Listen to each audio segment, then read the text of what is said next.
We're still here at a very sunny and increasingly warm Banbury Rugby Club on the border between Northamptonshire and Oxfordshire, coming up on the first of our last 3 games of day 1 of the Elite National Touch Series 2019, sponsored by Belief Sports. We've got Wigan Touch Warriors, who are going to be in black, against Hot Custard in red, and this could be one of the games of the day. Wigan started the day with a comfortable win over Exeter.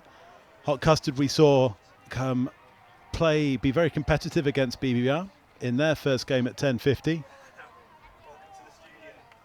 And this is definitely going to be one to watch, especially Wigan are down a player. Josh Ingram, one of their men's open players, is out with a hamstring injury for the rest of the weekend.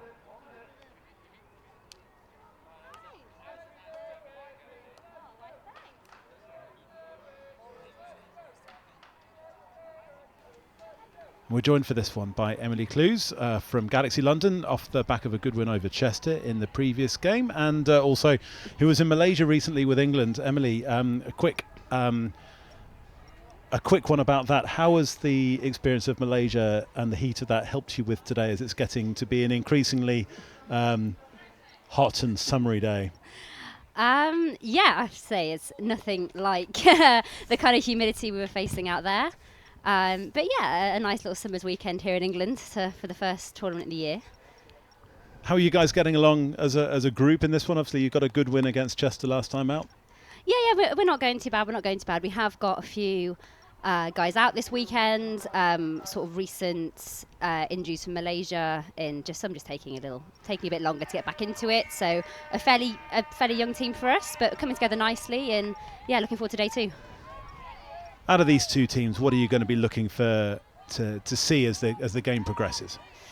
I think it's going to be a great display of a mixed game. We've got Wigan, who are very experienced, in Custard as well. You know, a great mixed team. So this is a really good sort of pool game to see on day 1. Hot Custard, lots of players who aren't part of the England setup. That's because it's well known as being an Antipodean hotspot from London, so to speak. Absolutely. It's as a fellow London club, you never know who's going to show up every year, sort of fresh off the boat. But yeah, great challenge, great opposition, and very skillful team. Not to take away from the Wigan guys, but yeah, very skillful players who've been playing touch a very long time, and great to watch. And we've just seen the ball hit the deck there from Hot Custard, who had set up good possession, and territory just doesn't come off that time, and Wigan get the chance to go away. Gabe Pennington, who was a key player in their win over Exeter earlier in the day. And we see the 2 Melling brothers coming on. Jordan finds Ben Meakin, and Jacob Melling, number 2, is obviously there in support as well. And they're just going straight up through the middle. Jordan Melling on the scoop, picks the ball up, looking for space, goes through late in the touch count, but he's the half and gets touched on the turnover. That far out from Custard, is he just looking to just try and test what they are? Absolutely. What they're about? Yeah, absolutely. So, the first 5 minutes of the game, you want to go direct and put a scoop on the end of it, keep your opposition honest, keep the pressure on. Touch is a game of territory, and if you can start on your 5 and end on their 5, you've done your job. Which is almost exactly what happened there, and he killed the play really far away from the Hot Custard sub-box. Bit of a disparity in numbers as well between the 2 teams. So Hot Custard have got 2, 4, 6, 8, 10 players. Wigan 2, 4, 6, 8, 10, 12.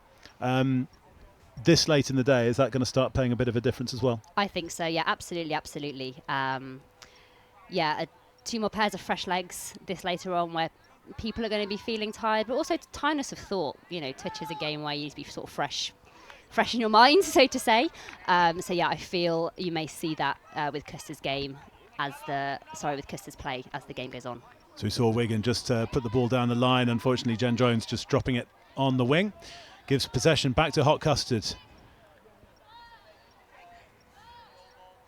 Angus Goff, who was also out in Malaysia with you.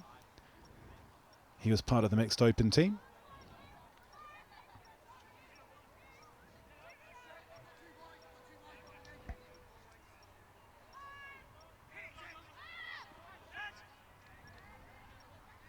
Custard again. Pushing on the Wigan line. Angus Goff gets the ball back straight away. You can see him calling what he wants to happen. Comes wide to right. Now that's a skill that it's very difficult to perfect, isn't it? In terms of both what he's done, but also in terms of what happened with the winger on the far side, on the close side, sorry. Absolutely, absolutely. So the play there was a sweeper pick up. So you send your far leak round on the sweep, and actually the half picked it up, so changing the direction of play. And in that instance, Angus threw a cut-out ball. But yeah, absolutely a very hard skill to perfect. Trying to get the power on it to go the distance, but also kind of a flat ball, so it's not too lofty, so the winger doesn't get caught. In that case, you sort of put it down, but she had a bit of pressure on her as well. So yeah, something that I think we're always working on in England touch, especially in the opens teams, is sort of perfecting those skills for sure. And that's another skill that everybody's been going to be working to perfect as well at that level, is Wigan. How Wigan have taken the lead there. That's absolutely plain, simple play, but very difficult to stop. Absolutely, absolutely. That's just eyes up and taking advantage of the space. Ben Meakin on the score. Opens things up for Wigan. Wigan 1, Hot Custard 0. Now it's going to be the obvious question of what can Hot Custard do to respond. Building things through the middle. It's one of the things that they're not going hell for leather. What are they trying to do to create the space here? They'll just be rolling into it, sort of taking their time. So I suppose that they got up then by taking the touches in the mid-link channel. So not really moving the middles per se, but by doing that you get sort of the far side of the pitch set. So your far mid-link and wing, they would have had a play called then with the ones working up the pitch. So there are many ways to get up a touch pitch, that's one of them. Really good play there from Rob Taylor though, just to shut the play down and to stop Hot Custard doing anything on the fifth and final touch. As we see Wigan through Jordan Melling. Now Ben Meakin through the middle. I think there's a penalty given there though. Off the mark potentially. And Hot Custard. Fantastic position from them to build now. Absolutely.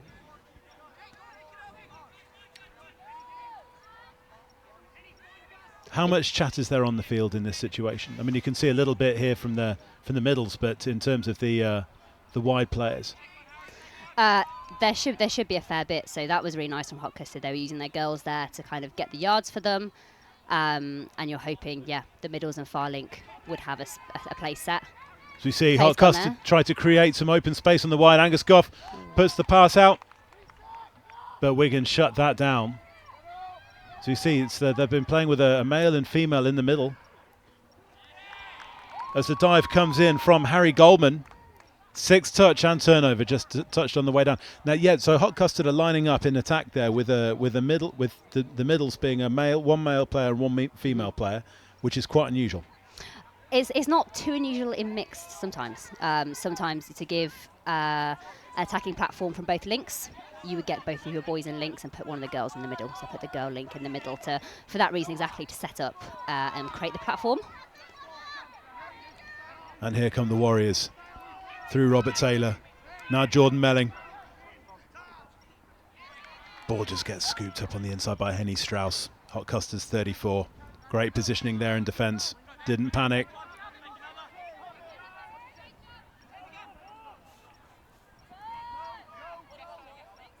Custard just working their way up the middle of the field. It's Goff there. Taking the ball in, combining well with Harry Goldman. Here goes Goff, looking for space, puts the afterburners on. And that's a fresh set of 6 there. Good defence by Robert Taylor, just to shut that down. Would he have done better maybe to not play at that? I'm not sure he had much of a choice. He was pretty committed to Angus there. and had, he had his arms both outstretched to sort of make the touch. So yeah, this is a nice positioning for Custard. See what they do. What would you do in this situation? Oh, well, I play women's touch for most of my career, and I'm a sweeper, so I'd probably try and set up that condition with a few and then look at the options. But a great option in the mixed game as well. We've seen some today already. Ball gets away before the touch from Harry Goldman. He finds Angus Goff, and we are tied up. Wigan 1, Hot Custard 1.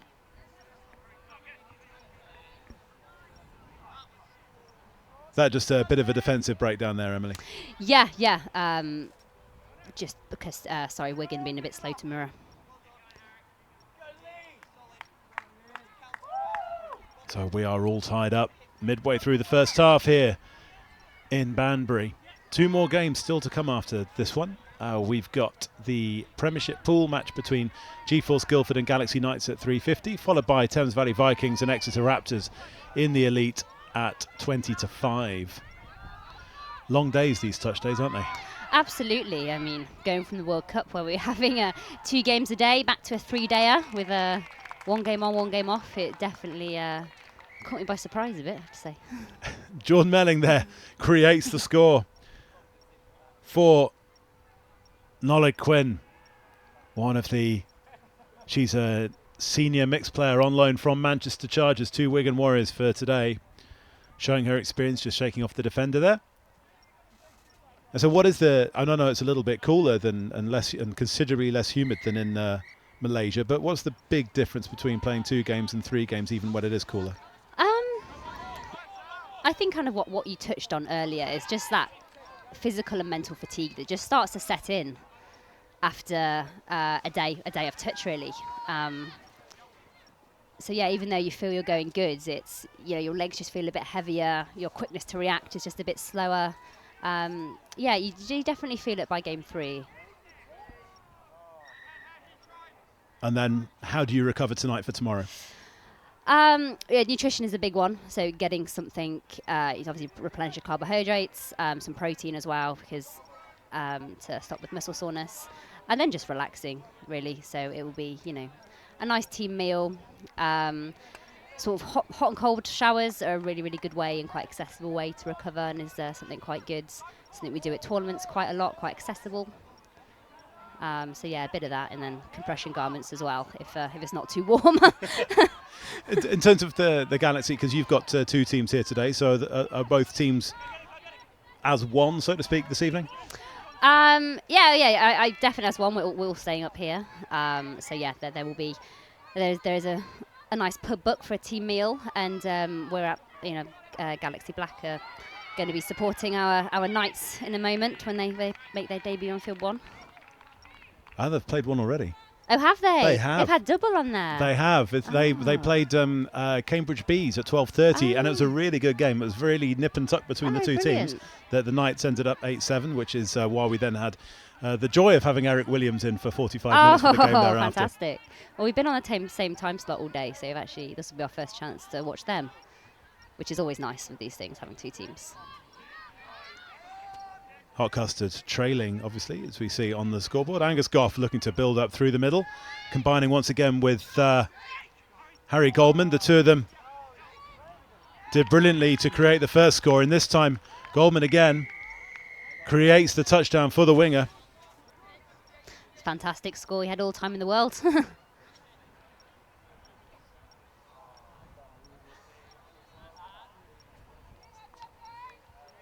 Great play there from Hot Custard.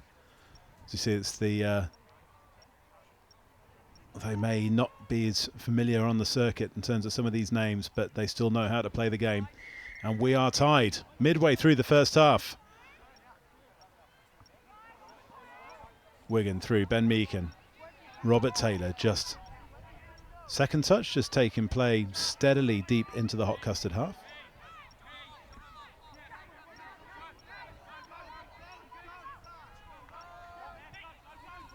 Robert Taylor gets it wide. All the way out to Megan Clayton on that right wing, just not able to get the ball down. Is that Wigan just looking to condition Hot Custard there, or is that just a bit of off the cuff, or a combination of the 2? I would say it's probably a bit of off the cuff. They're biding their time. It's really important in touch to kind of attack not too close to the line. So they were kind of hanging around their 10. And Ben Meeky went down there for the phase, which kind of created the overlap. So actually took a touch on the shooting middle to get them out of the way, per se. Shame the ball can be finished off. Hot Custard, having held out at one end, worked their way all the way down, doing everything absolutely right to push Wigan back to close to their own line. Gabe Pennington, as I said, their key man against Exeter, one of their key men against Exeter, just takes play upfield. Robert Taylor takes the touch, and Jordan Melling, England men's open player, combines with a teammate at international level, Ben Meekin.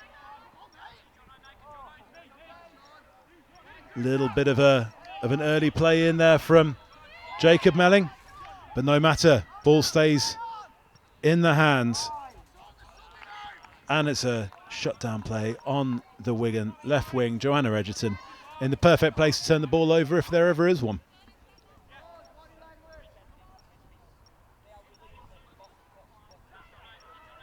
These teams both look like they're still trying to size each other up, aren't they? Yeah, absolutely. I mean, it's clear that both teams have got some outstanding players, but that is the way with touch. It's not a game for individuals. It's very much how the six perform on the field. And I mean, one outstanding international player, two outstanding international players. You know, you really need all six to know what they're doing. So that's going to be, I guess, the story of this game. Who can kind of bring it together when it matters. See, Pennington takes the touch, gets the ball back quickly from Melling. Just can't find the space. Custard are defending with a female player at mid as well. Why are they doing that? Not to say that it's worked on this occasion, because Penn Meekin scored, but why were they setting up like that? So yeah, that is unusual. So some mixed teams will put a girl in the middle. You don't really see it international level, and it will be mainly to kind of save their boy subs.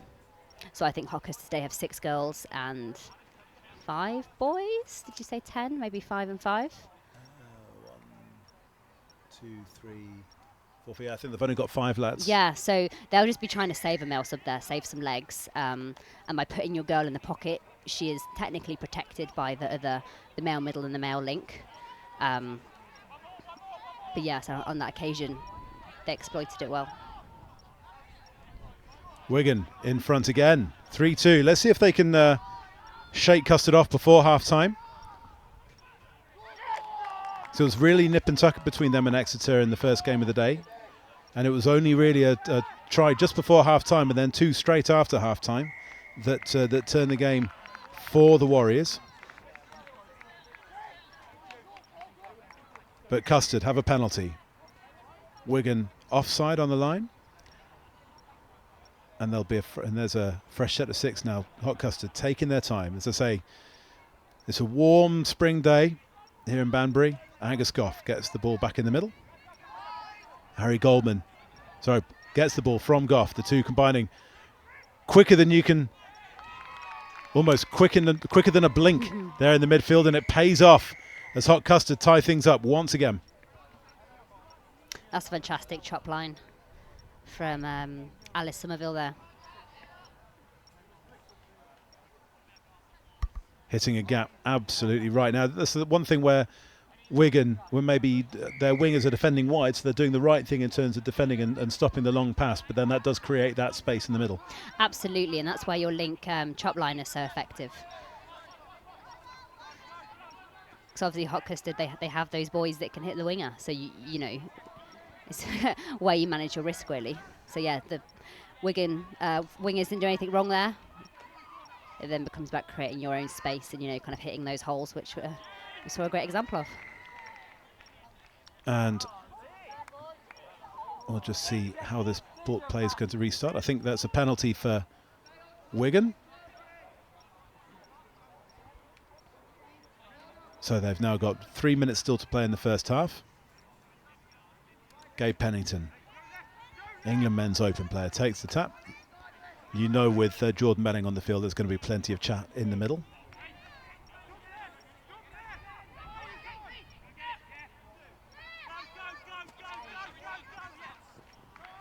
Sorry, I was going to say England have got 3 Wigan players in the middle. That's a Freudian slip there. But they have got this core of experience right now that they're going to look to exploit or look to use to create that the touchdown in this situation. Absolutely. Well, you see it there. Now, how has that been created? Because Hot Custard would have lined up opposite Ben Meakin and are worried about what they're going to do on the right. Slightly. So they were conditioning there via quickies, and with a quickie, you have to compress your defence. So quickies where you take the touch and then kind of bounce out. You get the ball straight back, so you're like an immediate threat on the line. So just by doing that twice, I think Jordan did one and Gabe did one. You just compress the defence so tight that, final one, quickie step back, release the ball, the space on the outside. And the ability, and this is one of the things where this game, where just filming side on is a bit deceptive, because that was a good 30-metre pass that he flew there as well. Absolutely, yeah, absolutely was. So great, and all what we're saying basically is that was a great touch try. It was a well worked score. Touchdown. I shouldn't say try. I don't know. I think the Australians are starting to call it tries again Are this they? year now. Yeah, so I think it's been brought into the NTLs. It's allowed. Yeah. Of course, I don't know why you would take it back from being touchdown to a try, considering that it was all called a try in the first place, because then you could then kick a goal after, and we don't do that. Indeed, I mean, I did try to explain to someone that it was called a touchdown, and they said, well, why is it called a touchdown? I was like, do you know what? I don't know. So it's a fair point. As Wigan, Jordan Melling. This time it's Ben Meakin who takes the scoop and runs through, and Jordan Melling's there in support. We see so often with Melling when he's on the field that he's the one who takes the ball from the middle and to create space for others. And this time he's the one who finds himself in the open space for the touchdown to extend Wigan's lead to 5. This is exactly what happened in their opening game. They scored right before the break, just to extend that lead a little bit more, and then they've only got 10 seconds or so. That's an unofficial clock that we've got, so you'll hear a hooter.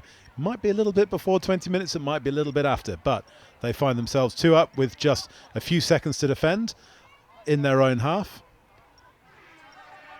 Just quickly, just before we go to the break, Emily, what's going to be being said predominantly on the Hot Custard side?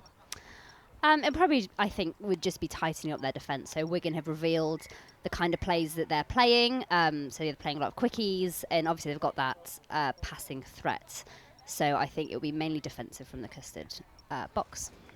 Thank you very much for that. We'll be back in just a few short minutes here in the sun in Banbury. Wigan Warriors leading Hot Custard 5 touchdowns to 3.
here with Emily Clues from Galaxy London, fresh off a win over Chester Cheetahs, but also back 3 weeks from the World Cup in Malaysia. And we were just having a bit of a chat about the Malaysian experience off camera. If there's one take-home from the experience, aside from the heat and humidity, which has been mentioned an awful lot, if there's one take-home from the experience, what would it be?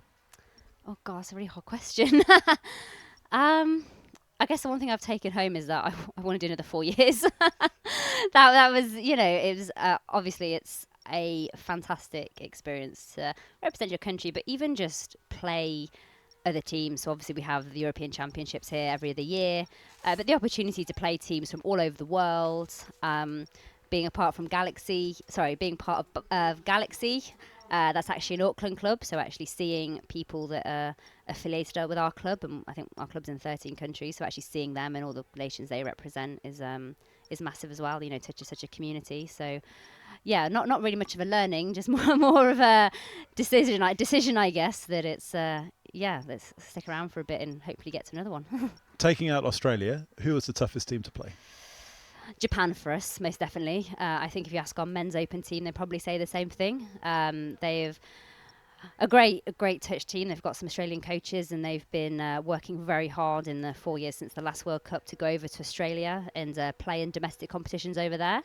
And they have a great game, a great short game we call it. So less long balls, more quickie step backs that we don't see a lot of that in Europe. So actually, just the game they play is a lot trickier for us. So yeah, they're in our pool. They're a tough competition, and hopefully in 4 years' time we take it back to them. Wigan take the tap off through Ben Meakin, England men's open player, talking of them. And he takes the touch, and Wigan leading 5 touchdowns to 3 at the start of the second half of this elite pool competition, or this elite pool match, should I say, as Jacob Melling gets the first touchdown. This is exactly what we saw against Exeter in their opening game of the day, scoring at the end of the first half and at the start of the second. That was a great score. That was just a sweeper, and took an outside step. The link switched, which held the other middle, and walked in between the girls. And I think we forget that about Wigan. They a lot of men's open players, as you say, but their roots are as a mixed touch club. They've been an elite mixed touch club for many years, and they know how to play a mix. They really know how to kind of exploit the girls, which is kind of, I guess, a key part of mix. But they know how to be smart with their plays and attack where they can get the most value, I guess. Hot Custard's attack just falls down a little bit, 10 metres out from the Wigan line. Gay Pennington drives up. Alice Hobson this time takes play into the Hot Custard half. They're putting some pace to it right now. Jacob Melling, the touchdown scorer, finds his brother Jordan. Finds Ben Meakin, and now all of a sudden they're accelerating. They put the pace down. Here comes Jacob Melling. 5th touch, 1 touch to play.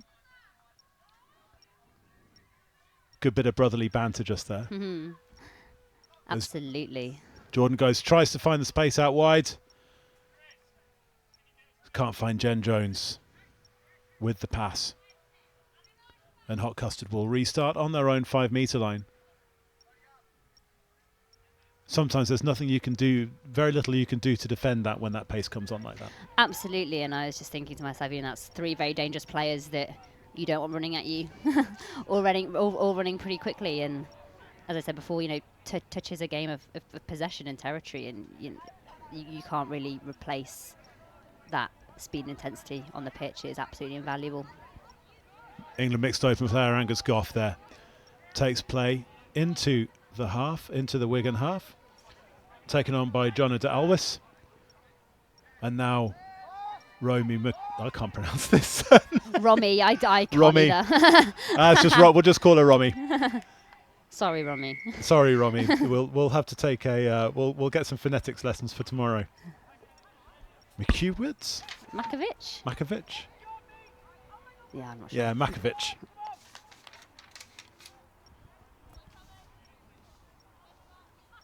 Anyway, regardless, the very easy to pronounce Harry Goldman has the ball in his hands now, setting up a play.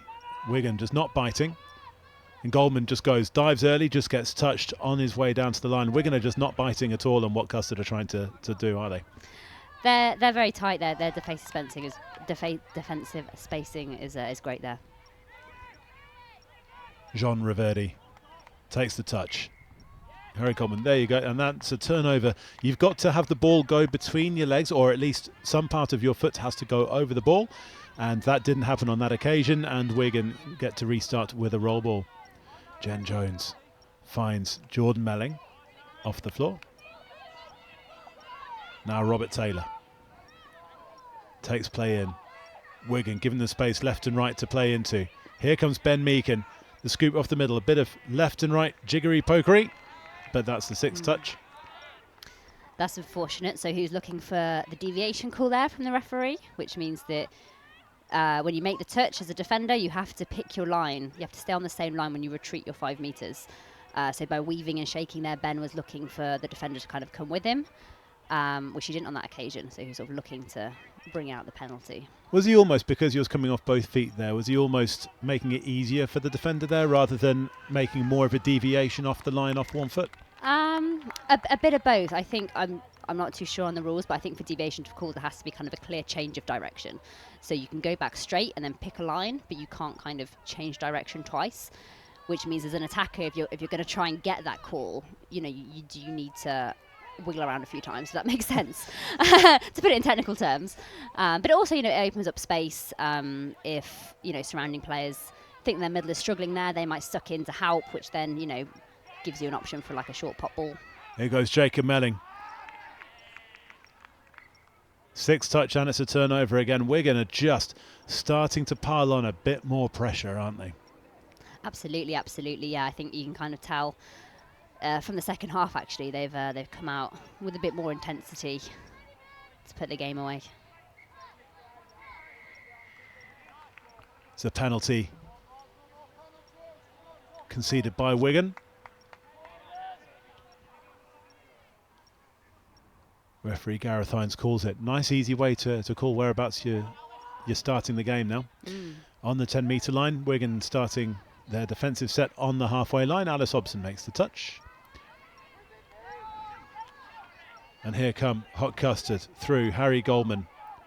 Great driving by Custard there. Look at the yards they've got from their 10. Alice Somerville and then Harry Goldman. He's going all the way to the end zone. Oh.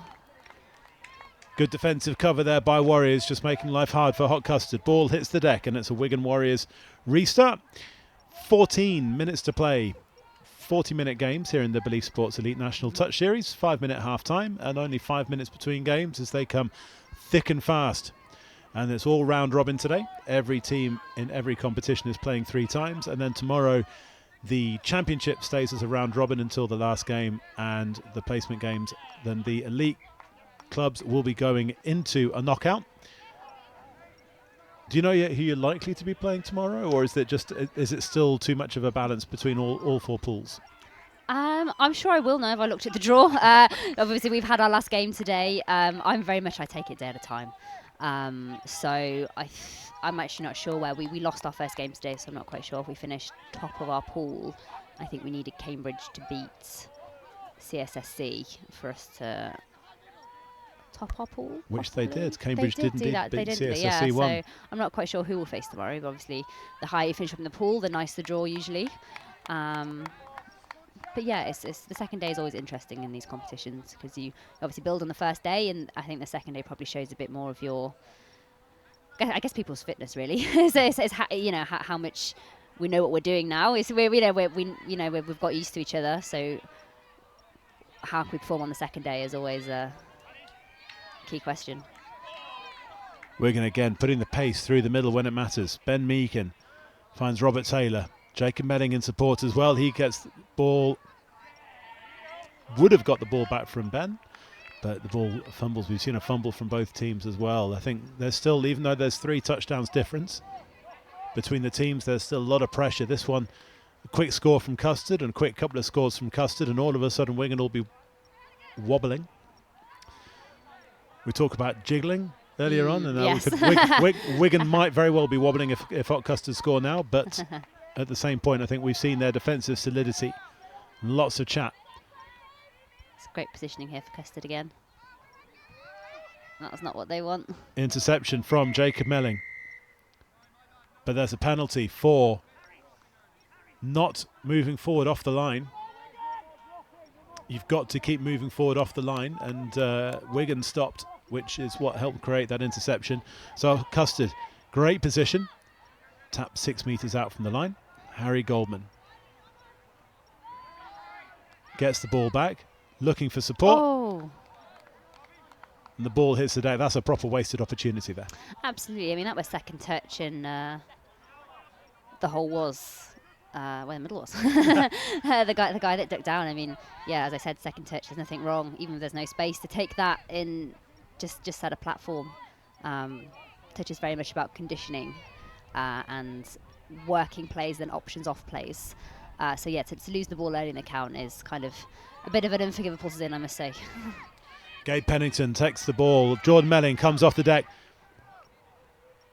Fresh set of 6, using all of his experience there against Harry Goldman, who knocks the ball down. It's referee, I think it's Bronwyn Wake refereeing this game, I think. Yeah, I think so. Fresh from her level 5 upgrade, the highest you can get in the world. She got that at the World Cup, so success on and off in various aspects from England touch in Malaysia. And Gabe Pennington takes the touch. Jordan Melling goes wide goes wide to the left to Nolo Quinn, but that pass just died a little bit. We saw that in terms of the conditioning you were talking about. He's pointing where he wants Pennington to go and then does something completely different. Absolutely. So that looked like a quickie. Again, sucked the defence in like a quickie out, and he just picked up against the grain, as we call it, in through long. Shame that the winger wasn't there. It was a very flat pass. Pennington gets the ball back off the deck. This time Melling goes short to Pennington, who stepped to his right. And he gets the ball back from Melling. In comes the dive. Is there a touch on the way down? Yes, there is. Good defence by the Custard rear guard there. Managing to get back to the line and then come straight off to shut Pennington down. It's a really tough skill to perfect that. Absolutely. I mean, the dive was absolutely the right option there. You can see the mid was pretty out of it. This time, no long pass from Melling. 2 short passes from Melling to Ben Meakin, and Nole Quinn is over in the corner for the touchdown this time. It's a really nice play by Wigan, so we call that a fire up. Works really, really well in the mixed game, especially when you play like a quickie game, which Wigan have been playing. So again, it's an option. You've conditioned with your quickies. Again, you go against the grain, and it's a flat ball to your link, usually a male link on a female link, who's hitting like a hard outline. So get on her outside shoulder. As you saw there, winger gets scared, shuts in, and it's an easy walk in the corner for Wigan. Wigan doing what they did in the first game. Instead of strike just before half-time, strike just after half-time, and now they're looking just to extend and then to manage the game out against a hot Custard team who have shown their talent. They've just not had the opportunity to demonstrate it. It's one thing that always amazed me about Ben Meakin is that he celebrates defence even more than he celebrates touchdowns. Absolutely, and I think,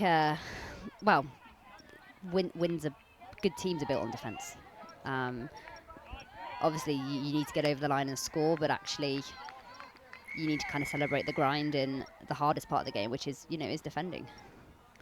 Wigan this time had put some pace onto the ball, but then it just gets there's a penalty conceded for overstepping the mark. You've got to play the ball where you get touched, and that time they just went over. It was almost a little bit too much of pace, but Custard work it back into the middle. Here's Henny Strauss. Gets the ball back again, takes the touch. Dive comes in from that man, Harry Goldman. He's been one of Hot Custard's key players that we've seen so far today, and there he is with another touchdown. Absolutely, that was the perfect setup. You can see the middle scrambling to get across there.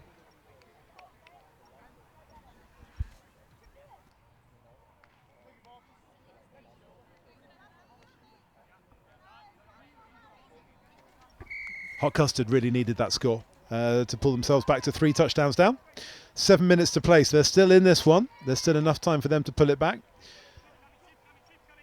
As Wigan through Pennington and Jordan Melling, 2 England players combining through the middle for their club. Pennington gets the ball wide, and that is going to be a fresh set of 6. Ball played out by the Hot Custard winger. It's understandable why she played it that with the 2 players outside her. Absolutely, absolutely. I think it's a real hard judgment call to make by the winger. You obviously the ball coming towards you. You either play for it or you make the touch, and this time Wigan haven't made the most of it, and you can see the toll of the day on Ben Meakin's face as he's coming out. The amount he's leaving on the field, it's definitely going to sleep well tonight, I think. No, I think so. Thought Custard take play, and we can see the amount that this game's taking out of them as well.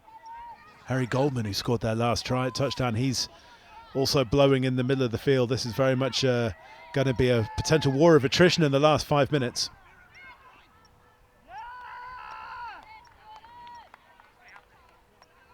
And this is the point where having that 3 touchdown difference really, really starts to count. Absolutely. It's usually 3 is enough to seal a game. 2, you never quite feel comfortable. 1, you definitely don't feel comfortable. But yeah, I mean, with sort of 5 minutes to go, 3 touchdowns, it is pretty safe. But as you said, touch is very much a game like that. You never know what's going to happen. That's an interesting call coming up now from Wigan. I think it's whether there's a bit of a chat from Bronwyn Waite. We saw Wigan's Phoebe J coming in a little bit harsh to push the Custard player out of the way, who she would have thought would be slowing the play down. And they're giving a penalty for a heavy touch, which is a little bit odd, given that it was the Hot Custard player who hit the deck. But regardless, the referee's call is final, and Phoebe J takes the play in. Here comes Ben Meakin, gets the ball back. Robert Taylor finds Jacob Melling. Nolly Quinn down the wing, the England mixed 30s player from Manchester, guesting this weekend for Wigan with the Chargers not having entered a team. Ben Meakin, who's one of Wigan's new recruits over the summer, gets the ball back and fires a little bit of a strong one there. We're starting to see this a bit more and more, aren't we, in touch, in terms of players moving clubs to maybe play at a slightly higher level? Yeah, I think so. The talent in touch in the UK, yeah, I wouldn't say it is widely distributed. It is quite localised to a few clubs.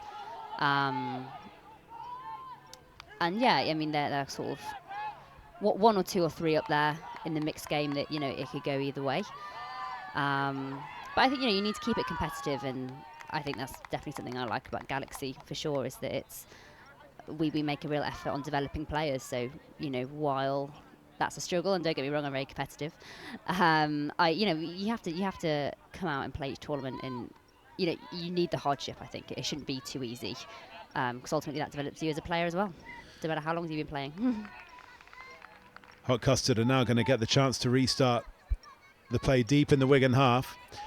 We were just talking at halftime as well about the Galaxy worldwide, and getting the chance to see the players from other parts of the Galaxy family, so to speak. Do you guys, aside, we had Galaxy worldwide playing in the men's and women's national touch series last year, but is there much sharing between all of the clubs, as we see Hot Custard, Thrangus Goff just take the touch to put pressure on Wigan? Ball keeps on going. Here goes Goff. Oh. And that's a touchdown gone for Alice Somerville. But that's a fresh set of 6. So it's Hot Custard rebuild. So how much sharing is there between all the Galaxy clubs? Yeah, I mean, there's a fair bit of sharing. It's mainly when they Galaxy worldwide tend to tour a lot. So it's definitely when they come here, we really benefit. We were very lucky. They did a session with our regional setup last year. To have coaching from the likes of Pete Walters is absolutely fantastic, and I can recommend it highly enough. But I know, Pete does travel as an individual a bit more. I know he's given a few sort of coaching clinics around the UK in the past few years. But yeah, I said sort of 13 conglomerates all across the world. I mean, and it's fantastic. I was lucky enough to spend some time in Auckland at the end of last year, and it was literally a Facebook message, I'm around for 2 weeks, can I play some touch? And, absolutely come down. Galaxy is a sort of family club. We see a hot Custard touchdown from Harry Goldman there from close range. Too little, too late for Custard. You said a few minutes ago with said about 5 minutes ago that 3 was going to be a good, healthy margin, that Wigan should see that out, and that's exactly how it looks with just over a minute to play. Great comeback from Custard there, really stretched them. Gabe Pennington now lining things up. Jordan Melling is barking orders to his brother Jacob, who comes on a sweep, but all of a sudden it's then going through the middle, and Jacob gets touched nonetheless. Yeah, I'm not sure there was a miscommunication there, or if he was looking for the bounce from his brother. And there we go. Wigan will finish this game on a high. Jordan Melling passing the ball out from the middle, out to the winger out wide. And there you go. That's a classic piece of touch with the skill from the middle and the equally important ability to catch a fizzing pass with not a massive amount of space to play in. And that's exactly what Wigan would have wanted to finish this game out. And they're going to finish with the win over Hot Custard. But it has been a really good, tight, competitive game. Absolutely. I think Custard put a really good show on for themselves with only 10 players and a fairly new team. Obviously, as I said, experienced players, but experience doesn't count for much if you can't work well together. So yeah, great show of touch on display there. Emily Clues, thank you very much for your company over the last 45 minutes. We'll be back in just a couple of minutes with G-Force Guildford up against Galaxy Knights. You're going to go and have a good cheer from the sidelines, and best of luck for the rest of the weekend. We will be back in just a couple of minutes.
Well, welcome back to Banbury, and this is the Belief Elite National Touch Series opening round, and we're into the penultimate game of the day, and Galaxy looking to get in the scorebooks early, and they do just that. So our penultimate game, but there was a try even before I got to say the team name. So GeForce Guildford against Galaxy Knights. Galaxy Knights in black, GeForce Guildford in green, and a fantastic start for Galaxy Knights, going through the centre and getting on the scoreboard. What a start inside a minute,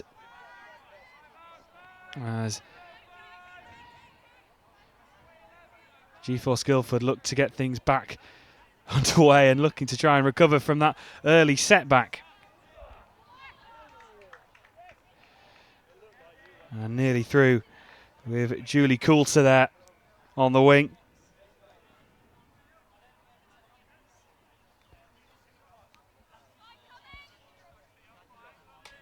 And looking to go through the centre, looking to try and create an option.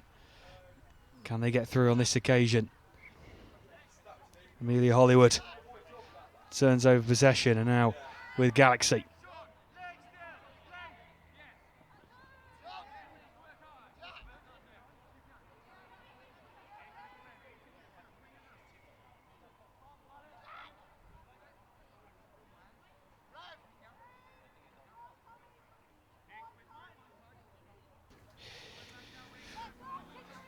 Well, I'm delighted to say I'm joined with Mr. Ben Meakin, who's just come off the back of another victory, and you look a bit shattered, mate. Yeah, I am. That was tough. Losing a player first game it's been hard today. Yeah. And we've joined us back on the field with Galaxy Knights against GeForce Guildford, and it was Galaxy Knights who got under a fantastic start under the first 30 seconds. And our first real look today, of course, at GeForce Guildford. First time we've seen them on the live stream on pitch number 1.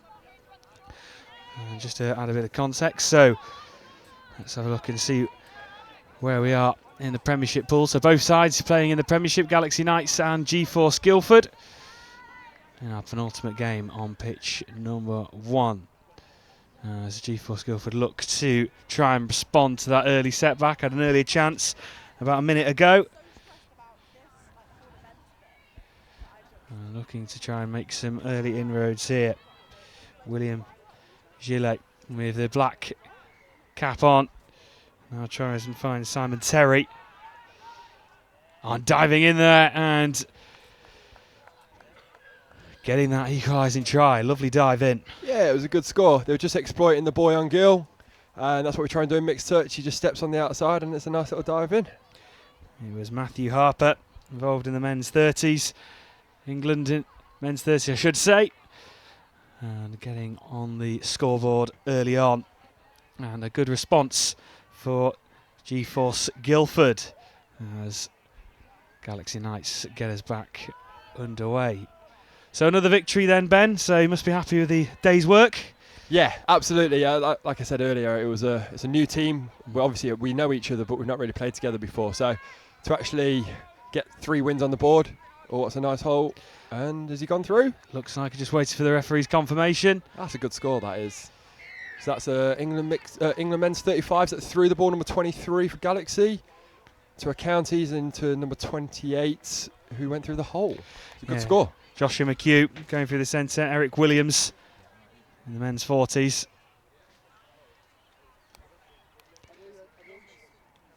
And GeForce Guildford get us back underway. Looking to try and respond, and into the going through the centre, trying to power their way through, or just slowing things down after the touch.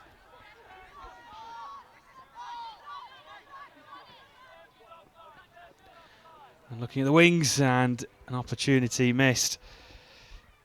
A good opportunity for GeForce Guildford, although they've still retained the ball, looking to start again.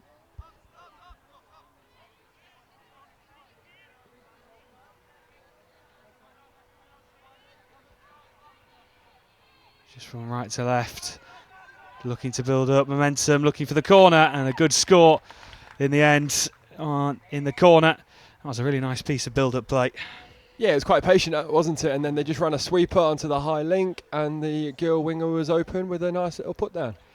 Yeah, lovely for the passage of play. Another good score for Guildford G-Force. And after 5 minutes, 4 tries. Another interesting game potentially on our hands.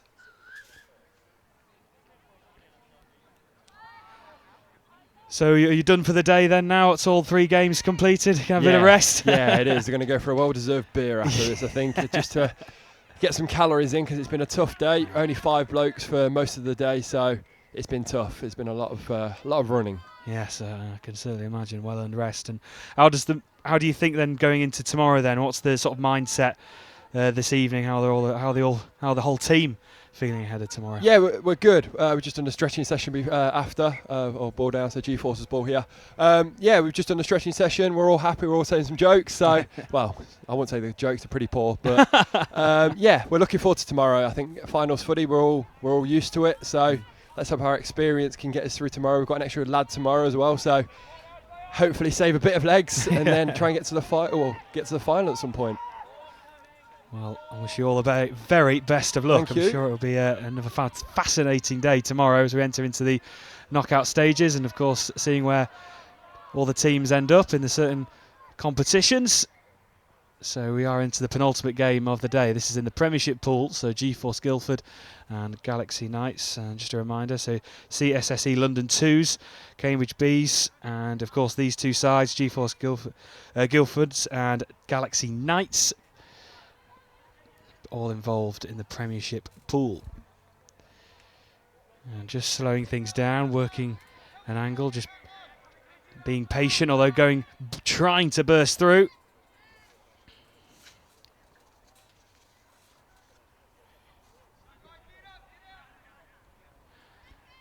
Just looking for an opening.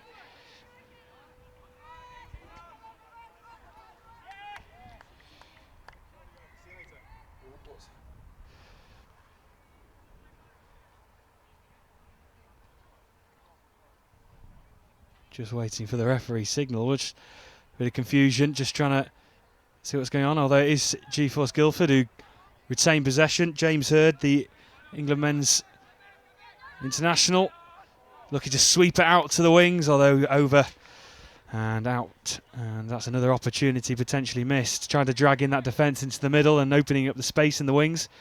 Yeah, it was a good play actually. They did a QB, so where they go on the outside, get the ball back and should create the overlap. They did it, but unfortunately the winger was too far in. If she was wider, that would have been a score. But unfortunately not, and Galaxy have got the ball.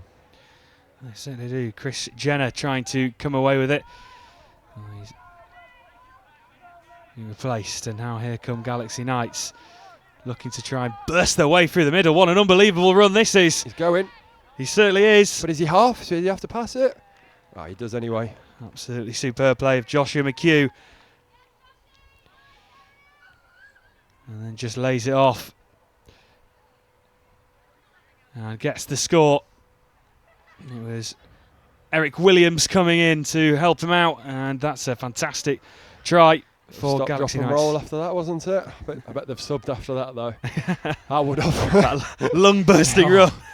Yes. Just feeling a bit knackered after that one. They're tough days. They are tough days. So when you're playing 3 games at 40 minutes, it's tough. So some of the older boys, I don't know how they do it sometimes. I'm still one of the young ones compared to some of these, and I'm tired and getting cramp as we talk. Oh. Yeah, we're in a bit of a cramped studio, so trying to stretch the legs. It's amazing how much fitness you can lose from 4 weeks ago in the World Cup. A lot of the boys have enjoyed themselves and not done as much fitness as they should, which is rightly so, because we've all done a big stint to World Cup and we're all feeling the hurt today. As I can imagine, but well, like you said, I think a well-earned break, especially after all the exploits in Malaysia. Yeah, definitely. And I think it's almost like you're starting a new season again, in a sense, isn't it? In a way, it doesn't start. It hasn't really stopped, because we had last season. Fortunately, well, I was injured, so I didn't actually play. But then we trained over the winter, and then we're back into the summer league. So it's been a long old slog, should we say? But we do it because we enjoy it, and will have a break at some point. And a well-earned break at that as well, as Galaxy Knights look to come forward. Certainly got a lot of pace, picking up the ball really nicely. And it's that man, Joshua McHugh, trying to burst through the central defence. No, not on this occasion. 10 minutes gone, Galaxy leading by 3 points to 2. Certainly been an entertaining 10 minutes at that as well in the Premiership pool category.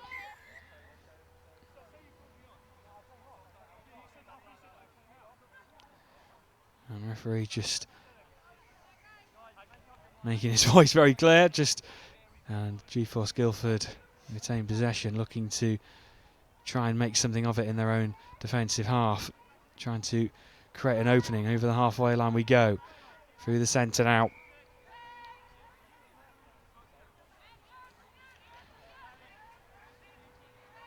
Another opportunity.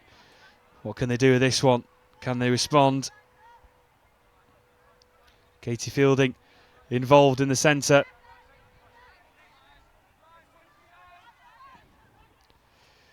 Looking to try and create that opening once again, although now it's overturned and Galaxy Knights now have the opportunity to hit back.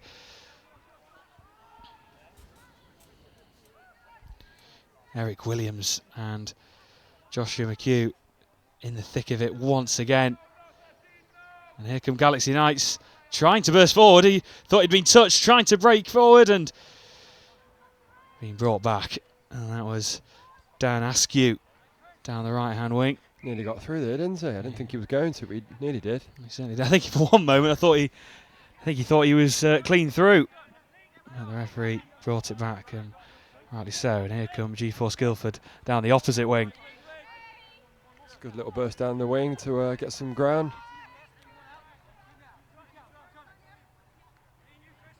And here comes number 14, Matthew Harper. And now looking to try and create another opening. And not on this occasion.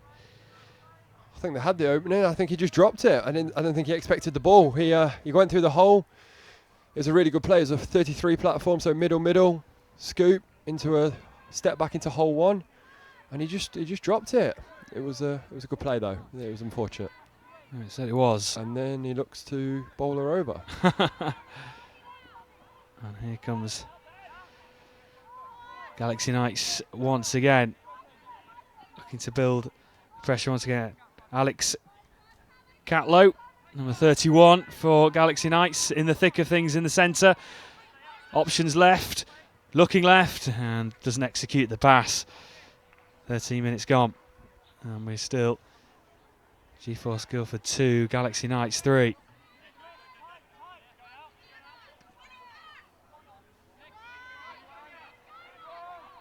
Looking to build from the back once again.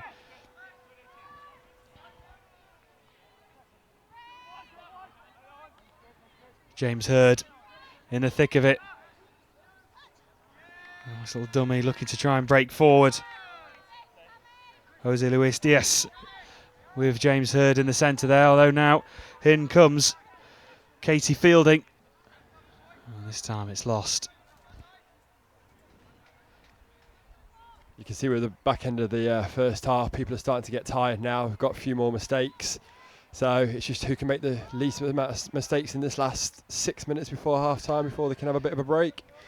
Yeah, the fitness is now really, you can clearly see it's taking its toll, I think, in a sense, for both sides. First tournament of the year, I think everyone has done a bit of fitness, but you never really know how much or how good you're going to be until you actually start playing. So, and then they come once again, Eric Williams. Got through. Nice play, trying to find Willow Frey. Well, they brought back Eric Williams there to receive. Looking to burst through. He's done it again, but oh no, he's been caught. And for a minute from the camera angle, it looked like he just snuck through there. I thought he had. Saying how everyone's tired. Eric's the only one that looks really fresh after World Cup still. Has he played the opening couple of games today, or is he... well, I think he's just very fit. I think he enjoys the gym, and yeah, he's been working out hard, and you can tell. It's a good standard. It's really enjoyable to watch. I've not seen these two teams yet today, and anyone in the Premiership the Premiership, but it's really enjoyable to watch. Yeah, it certainly is a good tempo to the game. Here we go again, through. Look at that. Was it just caught? Yeah, it looks like it. Yeah, and turnover and possession. Although for a minute, looked like he just burst through. Matthew Harper, the number 14. And Galaxy Knights looking to build from the back once again.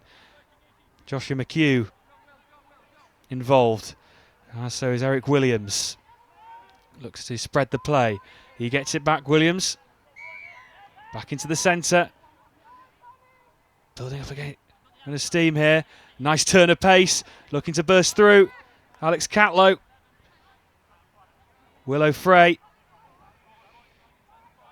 And Catlow gets it off. Sonia Lamb. Catlow again. Chris Jenner involved. And it was a patient build-up, but no end product. No. Both teams are actually going full field, so it's just who's not going to make the mistake and just keep going full field. So you can force each team back, and then one team will get a bit more tired and concede a score. But at the moment, it's just about who can go all the way. James Hurd involved and breaking forward. Here's Hurd again. See those substitutes coming on. They always seem to come in packs, and now they break forward. Sanjay Basu involved, and this time nothing comes of it. And once again, we're entering that period of just before half time where sometimes the points can feel like double points. If Galaxy can get another one before half time, or even get one or two, that'll be critical. Yeah, another score before half time is big for each team, I think. So it'll be interesting to see what they can do in the next 3 minutes. I think we spoke about this morning. Both teams, if you can get a few scores either side of half time, it makes a massive difference. As long as you defend them out.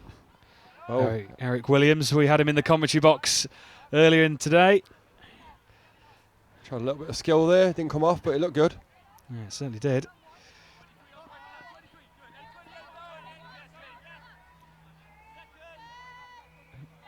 Looking to come forward on this occasion. What can G4 Guildford do? Now with the number 18. Simon Terry involved, looking for the corner. What a score. Waiting for the referee. I think he's calling forward pass. It did look it. Yeah, it's a forward pass. Good build up though, just that last pass. Yeah, Simon Terry it was, just at the crucial moment. Nearly came off, and that would have been a really good try just before the half-time interval. But here come Galaxy Knights once again, building. Just the building blocks at the back, starting fresh. Here they come again. Sonia Lamb involved. Here's Eric Williams. That's a great ball. Lovely ball. 2-on-1 on the outside. Winger touched that in flight, looks like. So it's a new set of 6 to Galaxy. Got a minute left probably. And I think if they get a score here, it's going to be quite big. Yeah, the penalties conceded in your own half are so Call it now, crucial. Eric with the counters. Here he comes. He's Turn of pace. Trying to run around everyone there. I don't think he needed to do that. If he just straightened up, people would have collapsed and he would have had an overlap. Williams and McHugh linking up in the middle. Looking to go wide. And Willow Frey comes in, and just as you called it, they've got that try just before the break. They have, and it's a really good work try actually. Eric takes a quickie, so he steps outside of his man. He takes the ball 1 or 2 steps, passes back, and because he's created an overlap, everyone has to collapse, and it's a good ball to the winger who dots it down. Good score.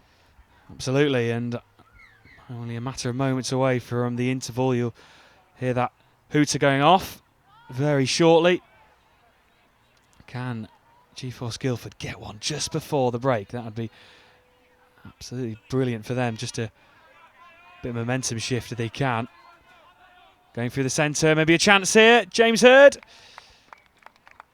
They've got it back. Absolutely sensational, just on the hooter. Well, there you go. That's a really good finish to the half, that is. 2 good scores. Absolutely, it sets up the second half. absolutely brilliantly. So at the half-time break in our penultimate game in the Premiership pool category, it's G4 Guildford 3, Galaxy Knights 4. Second half will be in around about 5 minutes' time. Don't go anywhere.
So welcome back to Banbury for the Belief Elite National Touch Series Round 1, the second half of this Premiership ball game between G4 Guildford and Galaxy Knights. Galaxy Knights leading by 4 points to 3. A try just before the half-time interval. And it's just narrowed the gap and maybe created just an intriguing second half. And we've had our own substitution in the commentary box. I'm delighted to say we're joined by Phoebe from Wigan Warriors. How are you doing, Phoebe? Hello, good, thank you. Good, good. And of course, Wigan Warriors had a really good day today, 3 wins and 3. Yes. How's it been? Really good. It's actually my debut for Wigan, so. Oh, wow. I really, amazing. really enjoyed it. So how's it been different to other sort of competitions or formats of the game you've played in? It's also my debut for NTS as well as debut for Wigan. So Wow. It's been really, really good. It's a step up in competition from CTS and DTS. So I've really, really enjoyed it. Oh, amazing. And here come Galaxy Knights playing from the back, looking to try and break past the 10 metre over the halfway line. And a couple of substitutions at half-time. Of course, those rolling subs will see them all the way through the second half. And here is Eric Williams. He was in the commentary box earlier. And 40 England player looking to burst forward. Joshua McHugh to his right.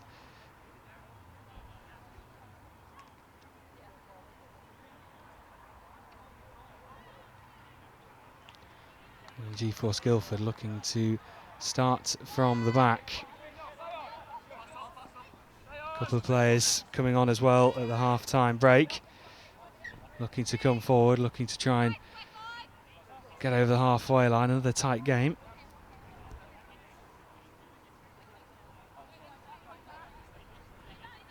So how's the day been then in terms of obviously 3 games? How's the fitness? Has it been a tiring day? It must be. Well, I thought I'd be a lot worse than I actually was. I think I survived quite well. Yeah, it's always tough. 40 minutes for a full game. It's quite a lot, and you can sort of switch off and have a bit of a sometimes have a bit of a chill out on the pitch. But you know, you've got to keep focused all the way through. So, and that's quite difficult to do for 40 minutes. So hats off to everyone who was just in Malaysia, because 40 minutes in that heat as well. I can't imagine that. Yeah, we've been obviously having discussions with players throughout the day saying how the heat was just almost unbearable at times. Yeah. So hats off to them. It's been the weather's been sort of mixed today. It's sometimes been a bit really warm and it's just overcast at the moment.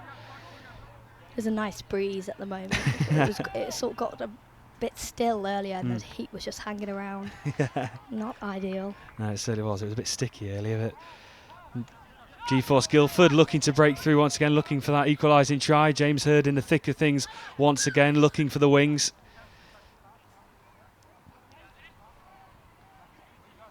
So how have you sort of in mindset in terms of like adapting sort of to the tactical play? How's that been during the day? Have you been picking things up throughout the day, new sort of ways of playing the game? Yeah, definitely. Every game has been a massive learning curve for me. But the guys and the girls around us, especially on the Wigan team, they're absolutely fantastic, really supportive, take the time to explain things. So I've really enjoyed my time today. I know I have done a few things wrong, but it's okay because you learn from them as anybody does. And it's been really, really good. Well, sometimes you have to make mistakes and to learn from them, exactly. Yeah. But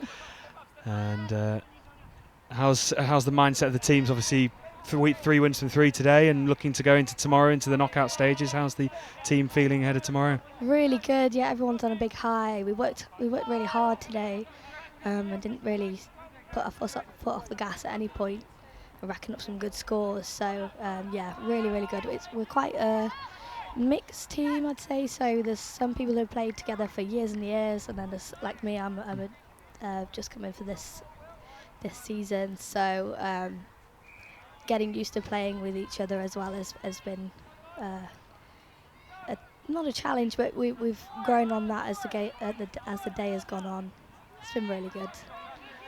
Yeah, we've had Ben Meeking and Jordan Melling in the commentary box today, and they were saying obviously it's relatively sort of a brand new team in a sense, isn't it? So sort of gelling and getting 3 wins out of 3, you must be all delighted. Yeah, absolutely. And it's a really good platform for tomorrow. We've got lots of things to work on, but yeah, we've had a really, really good day. Well, at the moment, we've had no tries in the second half. Galaxy Knights and G4 Guildford. As G4 Guildford cross over the halfway line. Past the 10 metres, a fantastic run down the left-hand side. And looking to try and create an opportunity to score. Taraskat Kemtawong in the centre with James Hurd. Looking to try and create an opportunity in the centre. Oh, just a fumble at the last.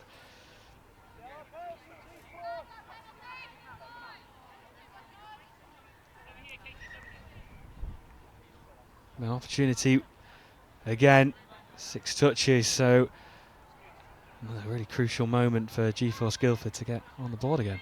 yeah, it's a really good opportunity when you get 6 more fresh set on the line to sort of turn it into points. And there we go. And there we go, certainly, yes. So G4 Guildford back into this 4 apiece. And the first try of this second half. It's been a entertaining game, to say the least, so far. It's been one of the closer games we've seen. And we've talked to sort of numerous people throughout the day how important that period is sort of before half-time and after half-time in terms of scoring the tries. How important is it when you think you might have got in with a lead and then suddenly maybe the opposition get a try just before? How does that momentum sort of change the mindset at half-time? Yeah, you really got to refocus yourself at half-time, regardless of the score, and sort of say, look, it's now 0-0, we go again. And that mental preparation for the next slog of time is really, really important. And if you are losing, you know, that little break in the 20 minutes is just a really, really good opportunity to reset your mind and ground everyone. Say, look, guys, you know, these are things we're doing really well. These are the things we need to work on. So, yeah, it's really, really valuable to have that half time. I used to play where we didn't have a half time. Oh, wow, and that okay. was a big slog. I can imagine, really yeah. Was. It's quite a number of years ago now, but it was sort of half an hour straight through, and that is it's quite difficult because when you've got players on the pitch, players in the box, getting the message across to everyone, half time is a perfect time to do that because you're all together again and can have a breather. So. Yeah, so I did certainly hear like sort of chants of saying like 0-0, let's go again, definitely. that type of thing. So Galaxy getting another try on the board thanks to Joshua McHugh and back in the lead, 5-4, 27 minutes gone, 13 to play.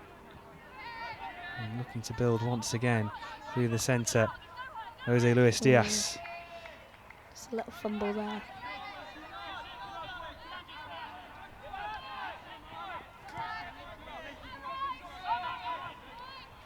So you've had some really difficult games. Hot Custard obviously just played only a couple of games ago. Exeter Raptors, of course, Crewe and Natwich. Exeter Raptors are a new side as well. So yeah, they had a lot of young guns, a lot of speed and talent.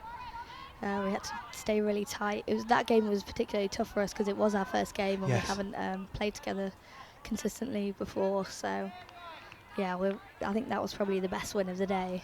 Yeah, it must have given you so much belief, knowing obviously, like what you just said there, new team and getting that win on the board. You must have thought, well, we've sort of got past that first fence and we've got through it. Absolutely. And Galaxy looking to get another try on the board, although just a mistake there, and I'm sure G4 Guildford will be delighted with that as we're nearing the end of the day. I think the fitness levels might just be beginning to show.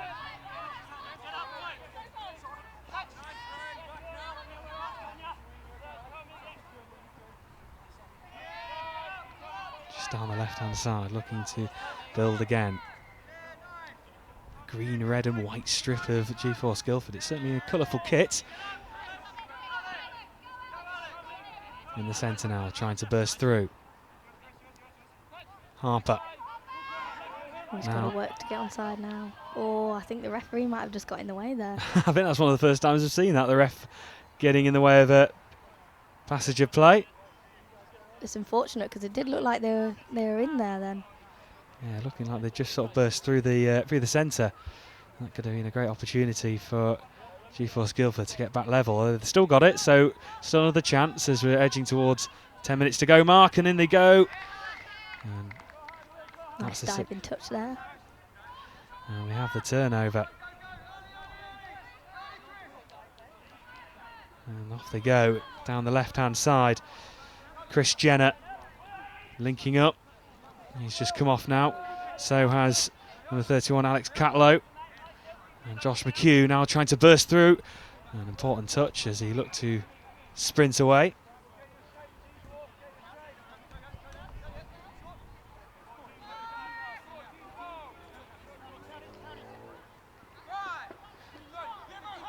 And Galaxy looking to try and add another try, although on this occasion not to be. Have Galaxy got a new kit? It does look very nice. It looks, it does look sharp, doesn't it? Yeah, it does. Looks really good. Yeah, I'm quite liking the all black style. Yeah. 23, his t-shirt's got like Galaxy on the front. Yeah. Looks nice. That's Mr. Eric Williams, who was in our commentary box earlier. I think we actually had a discussion about the kit, and he said he liked it as well. There we go. So Phoebe obviously is sort of a newcomer to the sport in a sense. What message would you send to people maybe watching this and thinking, oh, maybe I want to go and give touch rugby a go? What would you say to people watching? Absolutely, go down and find your local team. Back home, I play at Crewe and Nantwich, and we have mums and dads, we have brothers and sisters, aunts and uncles all playing on the same team. So it's really, really fantastic sport for all ages, all abilities. What you see in here is probably the best of the best, but you know, there's lots of opportunities to develop up to this in your community. Yeah, certainly. Well, I think the key sort of message there is it is a game for all, isn't it? You know, Absolutely. obviously mixed genders, and both genders having such crucial roles, you know, in the side as well. It's not just a men-dominated game, isn't it? It's both genders having a massive role in the team. Yeah, I really like that about mixed, actually. I played women's only, and I play in a contact women's team, but I really, really enjoy playing mixed touch, just for that reason, playing with lots of different kinds of people, lots of different genders. And of course, if you haven't been to a tournament and you're just watching, the atmosphere around the club, like around here, Banbury, is just great. You've got so many different, obviously all the teams setting up camps around. It's just a great overall atmosphere, isn't it? Absolutely, yeah. It really is a family sport, and it's a community sport, and there's lots of people who know each other from different clubs and have played against each other and with each other for years and years. So, you know, it's really supportive atmosphere here. Joshua McHugh and Eric Williams linking up again, just slowing things down. A bit of game management going on and the experience of Eric Williams. Nicely read, not to feed. Here comes that pace of Eric Williams once again, looking to try and burst through.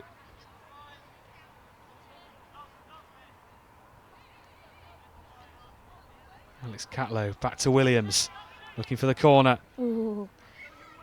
That's so hard to pull off that backward pass, but when you do manage to pull it off, it just looks fantastic. It really does, doesn't it? Yeah, we've seen a couple of them today, and I think it's got the commentary box purring at when it does pull off. G-Force Guildford coming in once again. Here is Diaz laying it off. Amelia Hollywood. Matthew Harper involved with Hurd, back to Harper. William Gillet as well in the thick of things. Just that three in the middle, Harper, Gillet and Hurd. So into the final stages of the second half, and still really close. Have they managed to get themselves through there? I think it was touch first. Yeah, I think you're absolutely spot on. It might have even been offside, because I think you just took a penalty for 6 more as well. So there comes G-Force Guildford once again, 5 metre line, trying to break towards the touchline. Can they get this equalising try? Matthew Harper once again.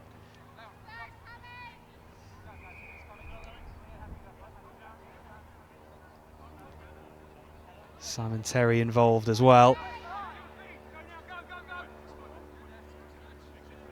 Looking to switch. And turnover in possession, and now Galaxy Knights suddenly just want to break away towards the halfway line. Eric Williams doing all he can, but not on this occasion. So what's it been like sort of playing with players who went out to Malaysia? I bet some of the experiences, some of the stories, and then have been just amazing to hear. They've got such a wealth of knowledge.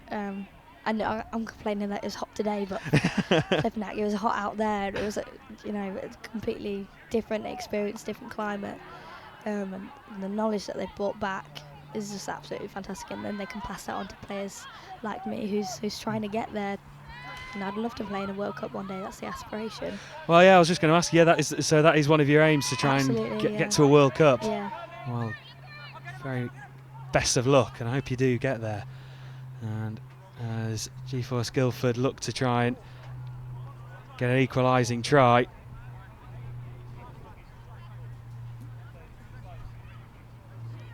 And Galaxy Knights are into the final 5 minutes. Turnover possession. This is a big chance now. Hopefully they can turn this into some points. Here we go, Sanjay Basu on the field now for Guildford. With the number 8, back to Basu.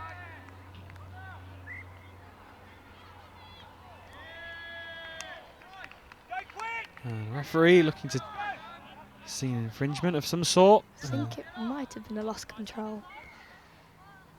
But unlucky, really. And Galaxy Knights would love to get this next try and almost kill it off in a sense. Get a 2 points gap. Chris Jenner in the thick of things. Eric Williams back on. Picking things up once again.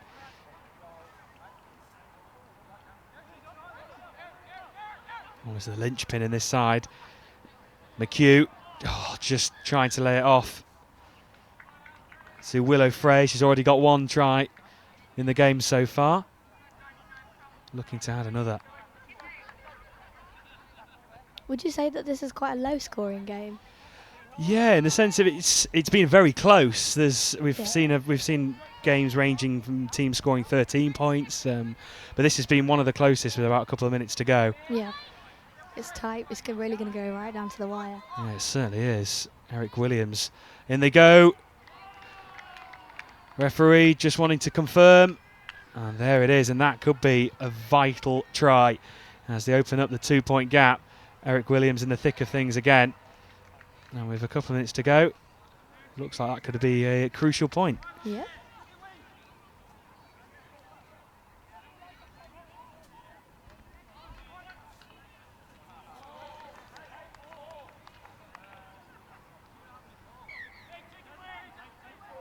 So just over 2 minutes left to play. And if they want anything out of this, G4 Guildford, they'll want to try and get a try and give themselves 2 minutes to try and get another.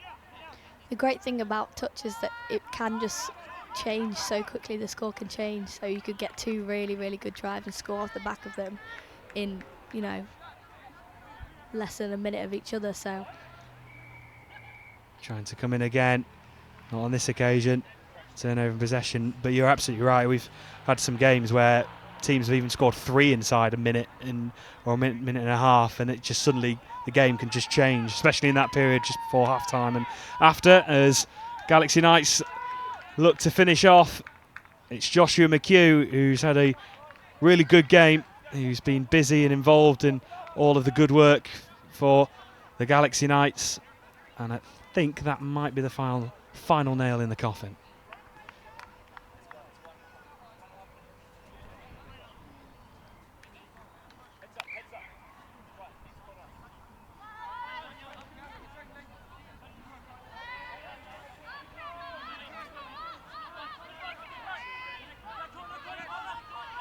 So as we go into the closing stages, Phoebe, is the aim to try and win the Elite Cup then tomorrow, or just try and basically just go into every game and see what happens in a sense? You've got to take each game as it comes, but yeah, winning is definitely our ultimate aim. I mean, if you haven't come here to win, then I don't know what you're doing here. But yeah, take each game as it comes, and even half by half, minute by minute, we're just going to try and execute what we can to keep our quality up, keep the errors low, and I think our touch will speak for itself at the end of the day.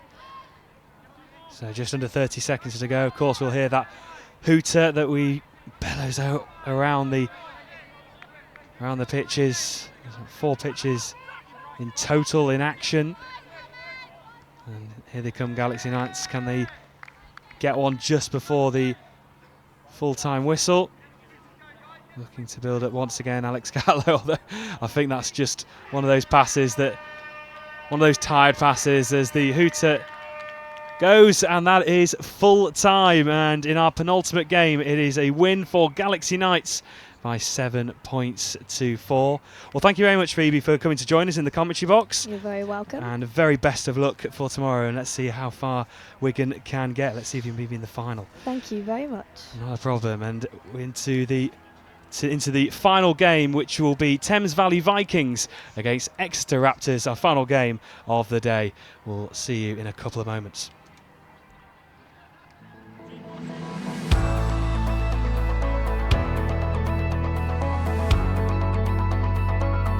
I got into touch because my eldest son, Clark Hobson, he was really into it, raved about it, and he achieved England standard. I thought, well, I could maybe do that.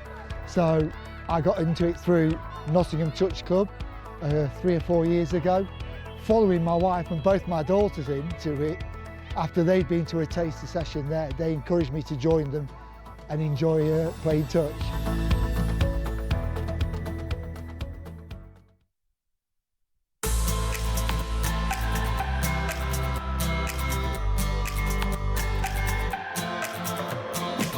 I play touch because I love the sport. I love particularly playing as part of a team. I play with several teams. My club's the SSC, regionals and the England's 27s, and I love every team for different regions. And I love working specifically for a team. It gets the best out of me. I get the best feeling for it. I love working hard to develop others so that we can all get the best out of it, and it's just the most amazing feeling.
So the final game of the day here in Banbury for the Belief Elite National Touch Series Round 1.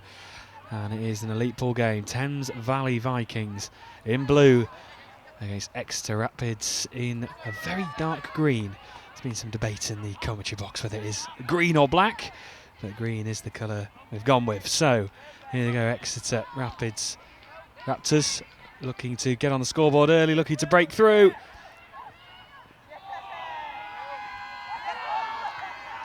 And on this occasion,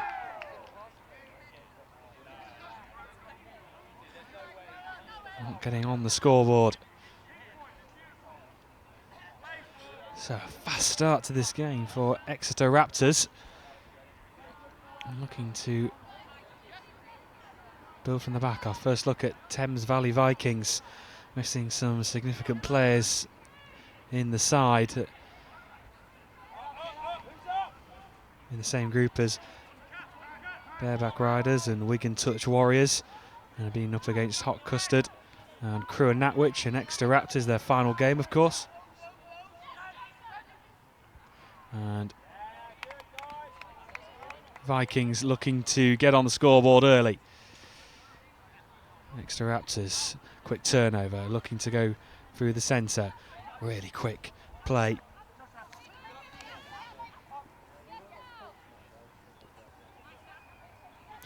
As we're nearing the end of the day, let's see how the fitness holds up. Arto Price involved in the early stages. Linking up with Edward Hayward. And David Chalice.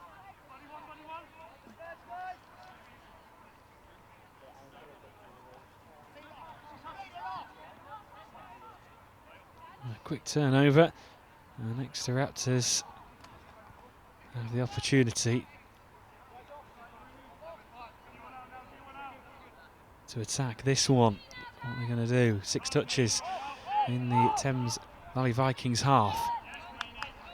Arto Price involved in the middle with David Chalice. Price and Chalice linking up as the middle pair. Elliard to the left end. This is Elliard. Price linking up, trying to find Edward Hayward. Now back with Price. Hayward gets it back.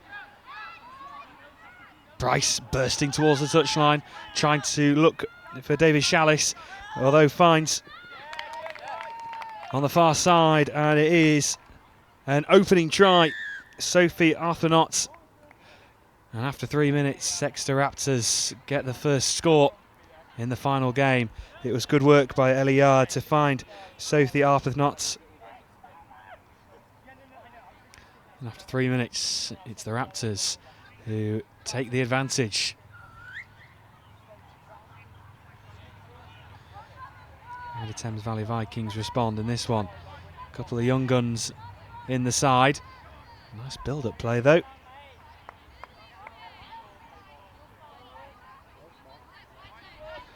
Looking to go through the centre. Kai Andrew in the thick of things. We have Charles Newton. The size difference is all to see there. Kai Newton and Charles Newton. Kai Andrew, I should say. Charles Newton. Here is Andrew. With Newton now. Simple layoff. Back with Kai Andrew. Nice little layoff and bursting towards the try line. Third touch. Looking to dive in. Kai Andrew linking up well.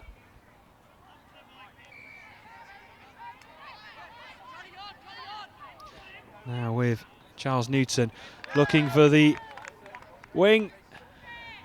And on this occasion, no try. And they still get it back. It was number 57, Lauren Torley. Newton. And now the long pass over to the opposite wing to try and find Laura Harrison. And turnover now for Exeter Raptors. And they can build up things.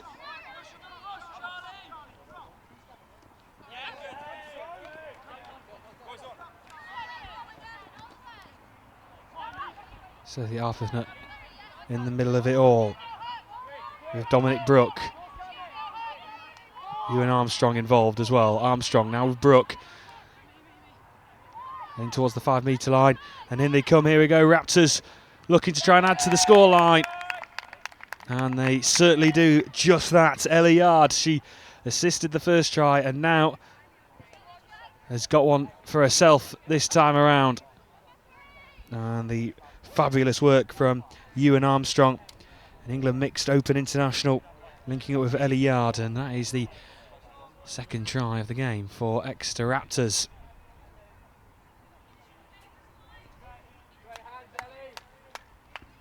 So Exeter Raptors, of course, a newly formed side full of Uni of Exeter players who triumphed in the National Uni Touch Series. We did so well and now performing in the Elite National Touch Series.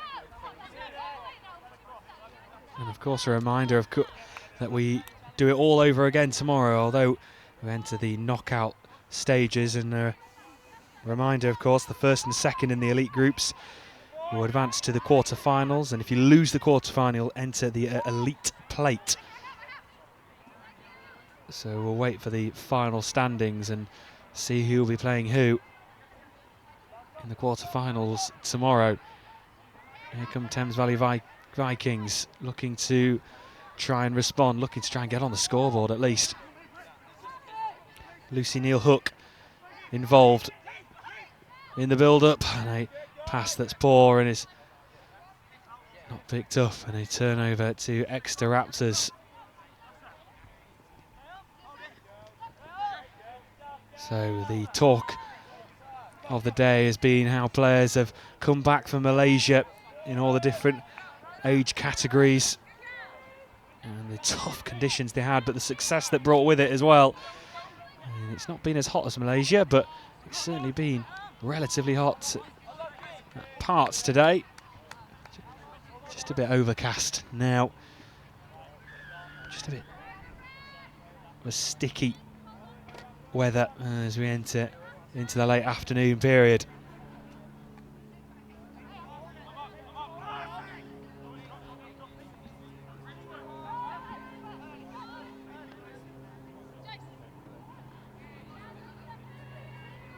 Laura Harrison involved on the far side.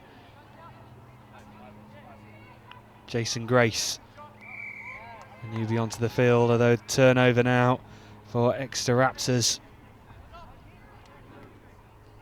Max DeCornu had a fabulous game in the opening match of the day on pitch number 1. He's a name certainly to look out for. And there he is again, Max DeCornu involved. Sophie Arpafnotz also involved. Here comes Ewan Armstrong linking up with Dominic Brooke. Here's Armstrong now. Oh, lovely. Oh, and a lovely pass to Brooke, who fumbles it, and that's the last person you'd have thought to have fumbled that chance. Kai Adams, the youngster. And now we have Charles Newton. Harrison. With Harrison again.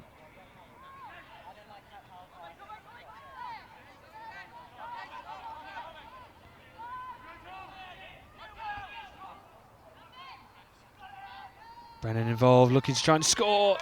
And a touch. And another missed opportunity for Thames Valley Vikings. But they still have the opportunity. Lauren Torley looking to break forward. And on this occasion, no try. And Exeter Raptors want to get things back underway quickly, looking to burst forward, looking to create an opportunity from the back. Can they do just that? Good play. Dominic Brooke. And now with that man Price. Now with number 14, David Shallis trying to break forward. Back of Hayward. Linking up to the left. Sophie Arpafnotz. And once again, another opportunity missed. And a turnover in play. This game, even though it's one of the last games of the day, still being played at a million miles an hour. The fitness and the intensity is absolutely extraordinary as we went into the final half an hour of rugby for both these sides.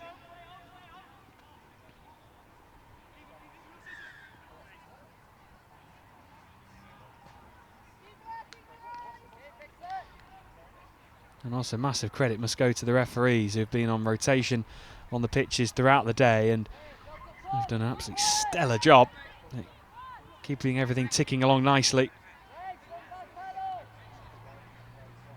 Richard Balmer, certainly one of the more towering figures in the Thames Valley Vikings side. Jason Grace with the ball, he's just handed it over to Richard Balmer. Back to Jason Grace, looking to burst through, and he stopped just at the last.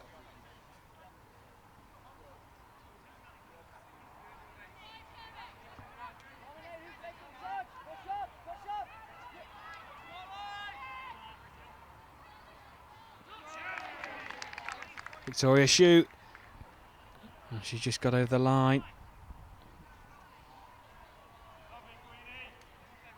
Referee just having a word. One of the Raptors players.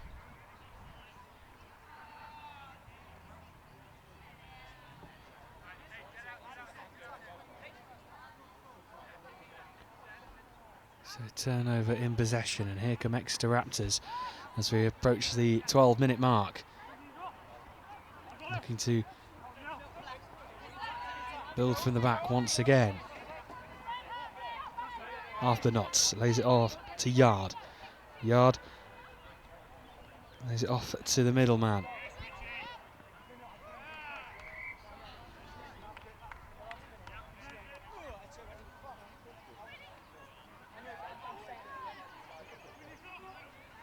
Harrison trying to lay it off to Victoria Shute. Charles Newton looking to burst forward. Finds Daniel Harrison, one of the first times we've seen him this afternoon.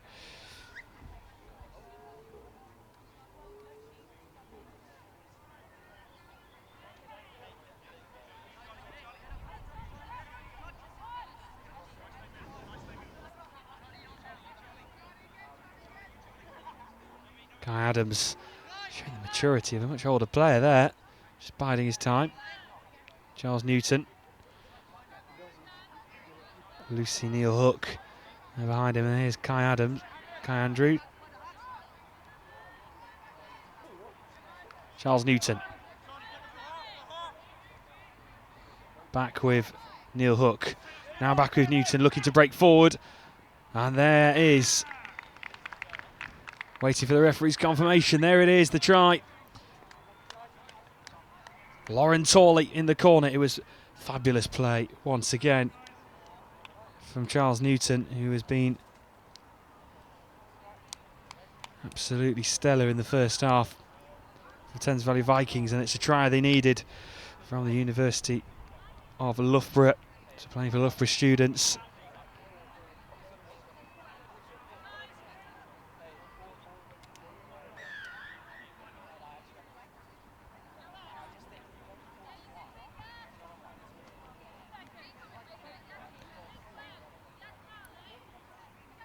Ewan Armstrong.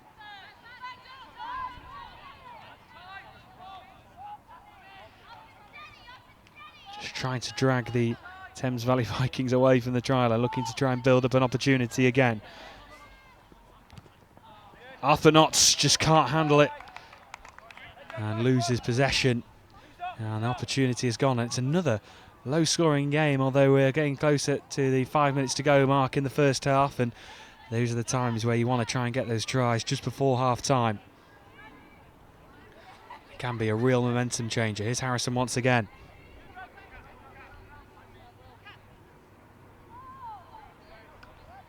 Jason Grace involved. Richard Balmer now with Grace.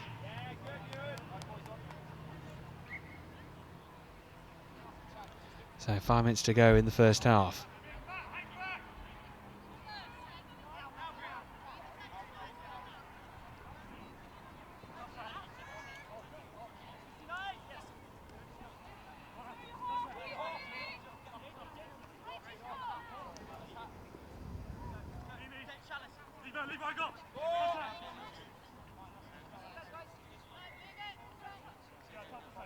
Emily Bayliss just fumbling on that one, although they still have possession. And here is Price, Arato Price, lays it off to Haywood.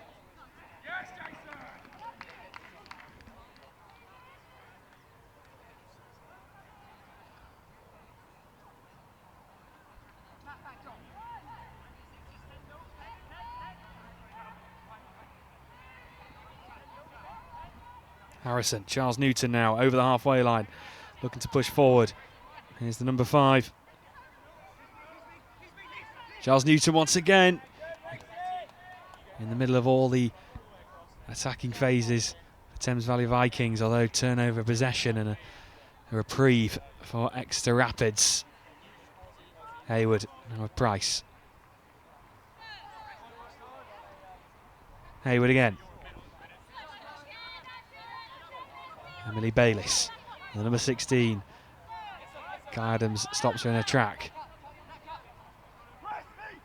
Charlie Thompson. Owen Walton linking up with Max DeCornu, looking to burst through and doing well. Can he find a man? Oh, there he is, Owen Walton to meet him. And an important try just before the half-time interval. Well, I say just before, about a couple of minutes to go, but in that period of 5 minutes to go, it can be so vital.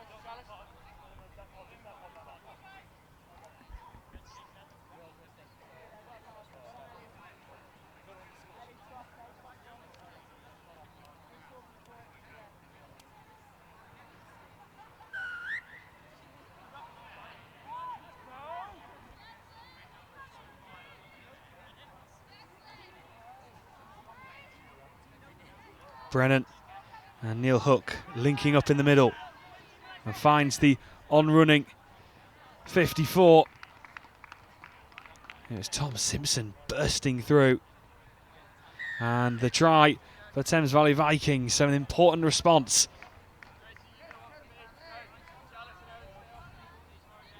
Tom Simpson coming through.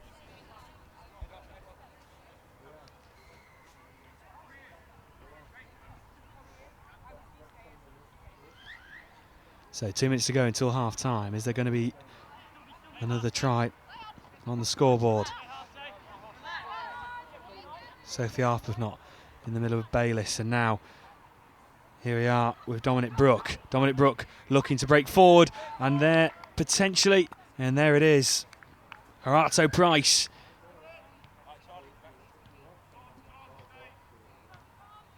And he gets himself on the scoreboard. It all came thanks to great play from Dominic Brook, who broke through, and there was Arato Price with all the time in the world just to pick up the pass and run through and get on the scoreboard.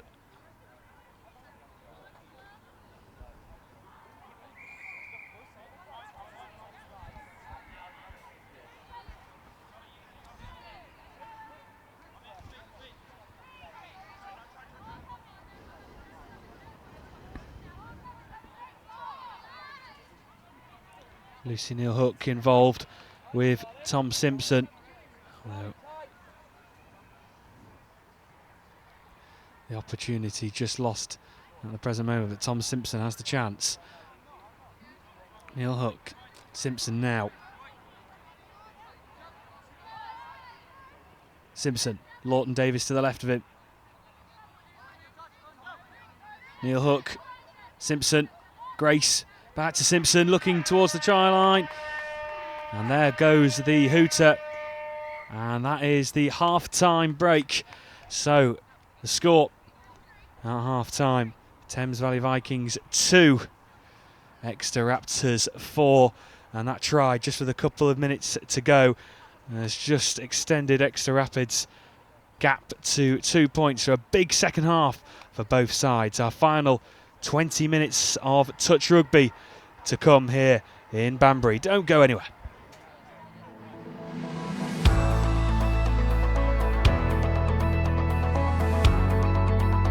I love playing touch because it's a game where you can play 14-year-olds and 60-year-olds together. You can play men and women. So you could have a daughter and a mum playing together, and it's a really good fun to play.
So for one final time this afternoon, welcome back to Banbury. Our final 20 minutes of touch rugby in the Belief Elite National Touch Series in the Elite Pool category. Thames Valley Vikings in blue. There's Exeter Raptors in green. And it is Exeter Raptors leading by 4 points to 2. As we're just waiting for that hooter to get us underway again. The referee just sort of arms aloft and he gets things underway. And Exeter Raptors look to get started down the left-hand side. Now into the middle. Katia Bing. Bayliss.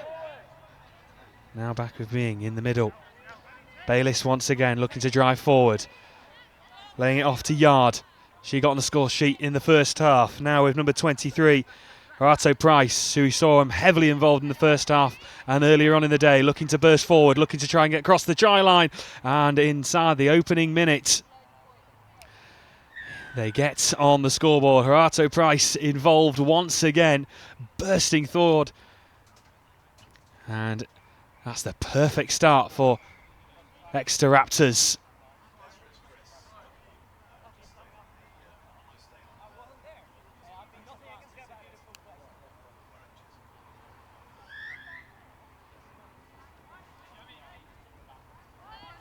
So can the Vikings respond? Here's Grace over the 10-metre mark, looking to try and get an instant response straight away. That would be the perfect reply, wouldn't it? Grace looking to go long to the wide to Harrison. And touchdown, Harrison, no. Still possession. Thames Valley Vikings missing some critical players, including Sammy Phillips and Sam Jones. Although holding their own so far. Trying to get this next try to reduce the gap again to 2.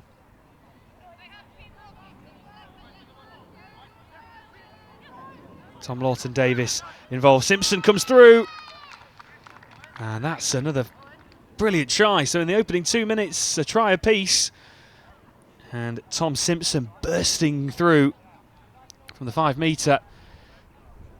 And a point on the board. Thames Valley Vikings 3, Exeter Raptors 5.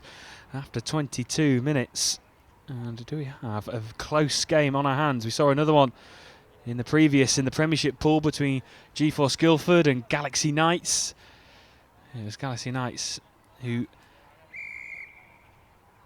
got the crucial couple of points right at the end, although gave them a tough game as Ellie Yard, I think, just tripped over her own feet. Seems okay. And Yard's back on it with a smile on her face. And they look to go forward. Once again, here's Hayward, back to Yard. Straight on her feet and straight back into the action once again. Sophie Arthurnott involved. Now in the middle. With Ewan Armstrong. England's mixed opens international. Now with Brooke. Looking to Hayward against.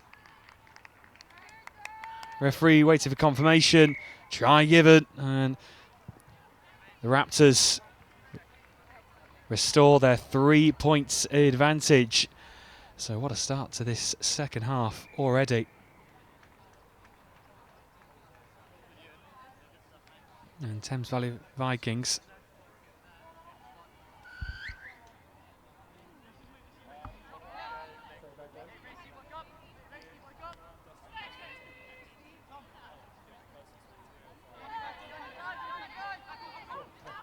and here come the Vikings once again looking to respond. It's Jason Grace involved once again. Tom Simpson picking up the ball now with Neil Hook looking to try and create an opening. Here's Grace.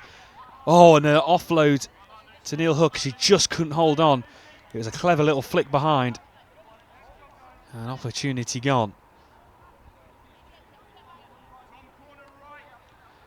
So we've had 9 games in total on pitch number 1 for you to enjoy throughout the day, and we've had 9 absolutely brilliant games. Some brilliant tries, brilliant moves, some good defensive work. We've had it all today. And we've had a lot of the players in the commentary box today as well, giving their insights, which has been absolutely brilliant to get. And it will be doing all the same again tomorrow, starting at 9 AM, so just an hour earlier tomorrow. But it's worth getting out of bed for and settling down and watching some quality touch rugby. In the Belief Elite National Touch Series, we will be going into the knockout phase. And a reminder, in the elite category in particular, the first and second in the groups go through to the quarter-finals of the Elite Cup. So here we go. In the middle, Horato Price already been heavily involved in the second half. David Shallis back to Price, looking to burst forward, and that's a well-worked try. David Shallis involved once again. It was Price and Shallis all the way.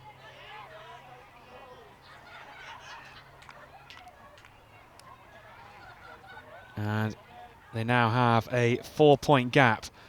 Thames Valley Vikings 3, Exeter Raptors 7.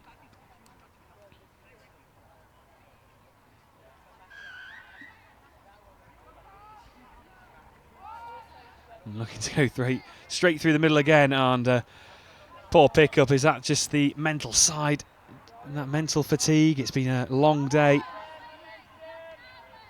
And Exeter Raptors still full of energy, it looks like.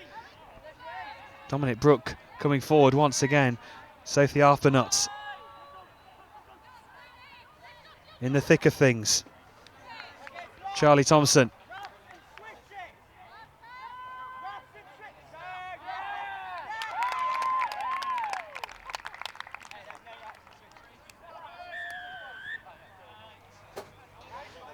Bayliss involved again, and Exeter Raptors get 8 points on the board.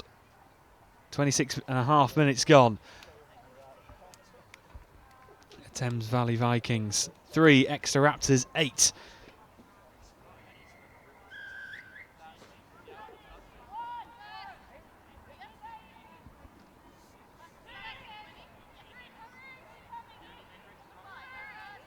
Lucy Neal Hook involved in the thick of the action. Jason Grace picks it up, looks to go wide, and is that a try down? Lauren Torley. Oh, not on this occasion. She did very well to even create the opportunity. Lauren Torley. Newton. And that's the 6th touch, so a turnover now. Exeter Raptors looking to get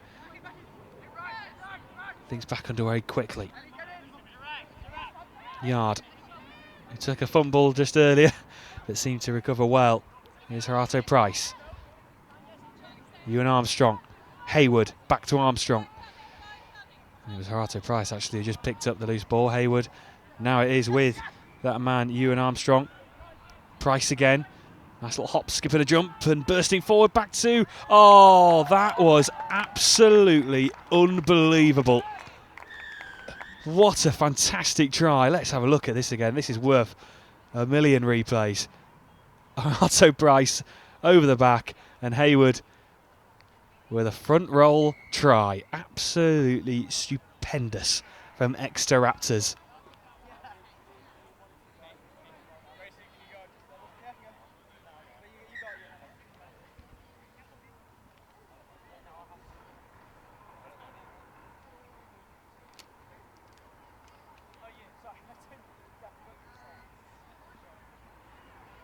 The referees just having a quick word with, looks like the captains for both sides. Not quite sure what the issue is.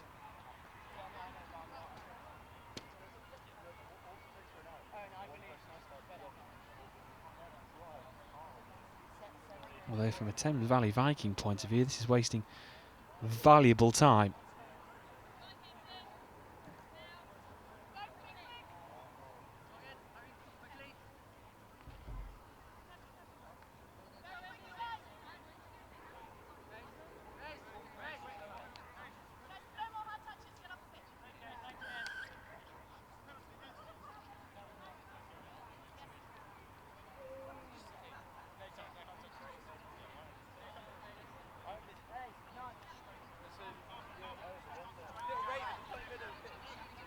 So as we near the 30-minute mark, Bayliss going through the middle.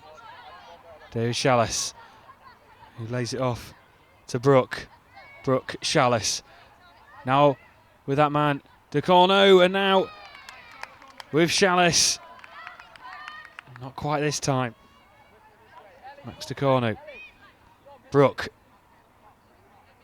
Shallis again. With Brooke now. Lays it off back to Shallis. And the referee signals a try. And that is another one added to the scoreboard for Exeter Raptors. Double figures then for Exeter Raptors, who've been full of energy, absolutely clinical, and quite simply brilliant in this second half. And here they go again. Thames Valley Vikings, can they reduce this gap? Grace. And now into the corner, Lauren Torley. And again, not quite this time around. As we're into the final 10 minutes. The final 10 minutes of touch rugby this afternoon here in Banbury of what's been a brilliant first day. Looking to go through the middle. Arthur saw Bayliss on the right hand side. Picked up again by Armstrong.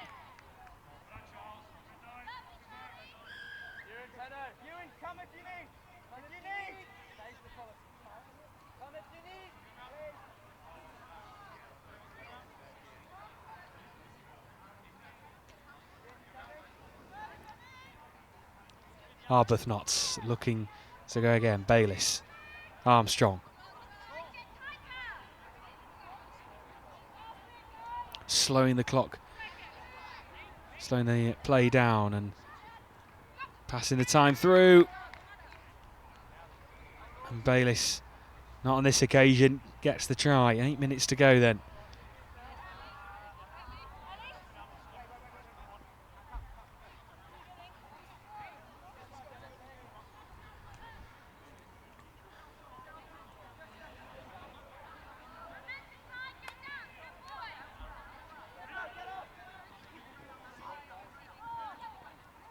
Harrison. Simpson now bursting forward. Making up the yards. Matthew Halligan involved. Back with Simpson. Halligan to his right. Barber. Out wide.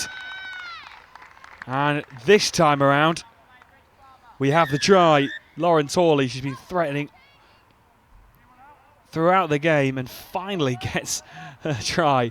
She's had 2 or 3 very close ones, and this time she gets her just deserved. So a try on the board. Thames Valley Vikings 4, Exeter Raptors 10, with about 7 minutes to go.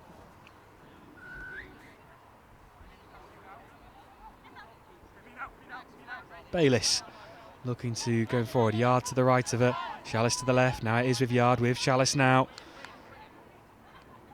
Price now with Haywood. Going from left to right, right to left, really quickly. Hunting more points. Bayliss, quick lay off to Price. Price bursting forwards. And a lovely try.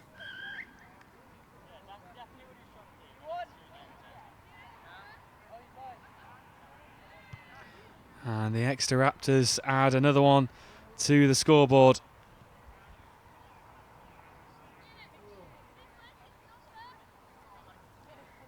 Thames Valley Vikings 4, Exeter Raptors 11. Exeter Raptors, remember, a new team formed for the summer season for this, their first competition. But plenty of talent, and a lot of it coming from the University of Exeter. Sophie Arpinot.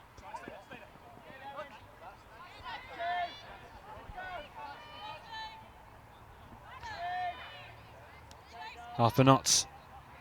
DeCorno. Now with Brooke. Owen Walton. just handed it by Brooke.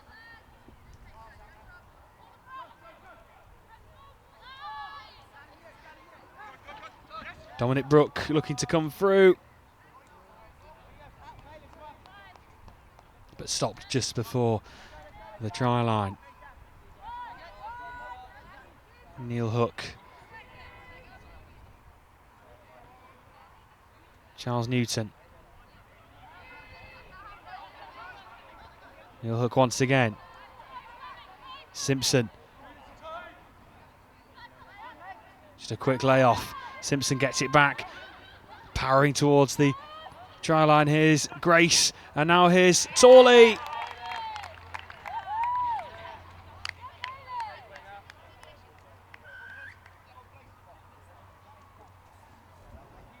And again, misses out.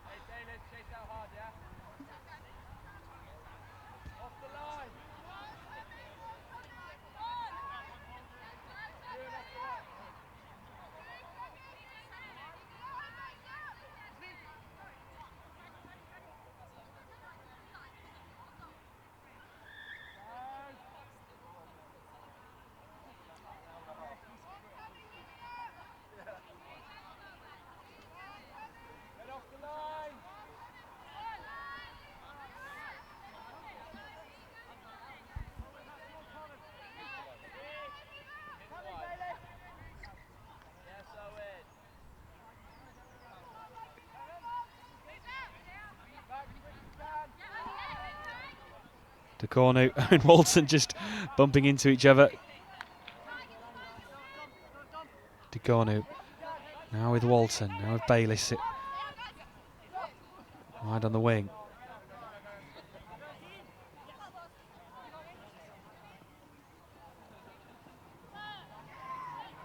Grace now picking up the ball now with the number 62, Victoria Shue. The centre of the action.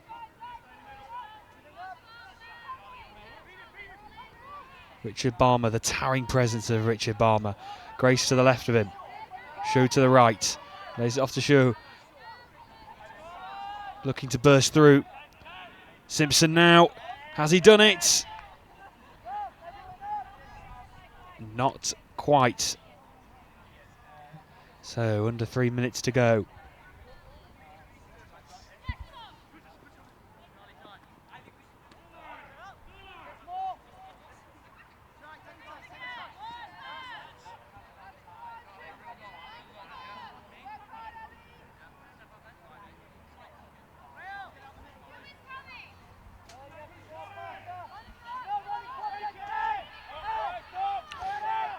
Richard Balmer. Blue cap on now with Simpson. Simpson and Balmer just linking up, trying to find a way through. Neil Hook, who's been really involved for the Vikings in the game. Grace now coming forward. Simpson trying to burst forward now. Torley! And a second try for Lauren Torley, and a well-deserved second try for Lauren Torley.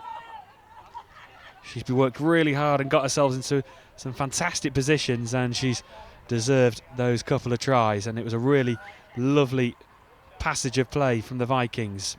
And they get another one onto the scoreboard. But can Exeter Raptors sign off with another point? De Cornu with Bayliss in the middle. De Cornu's right behind her. He picks it up. Looks for David Shallis. Price with De Cornu linking up. Shallis! Another absolutely brilliant try and a great response as we enter into the final minutes.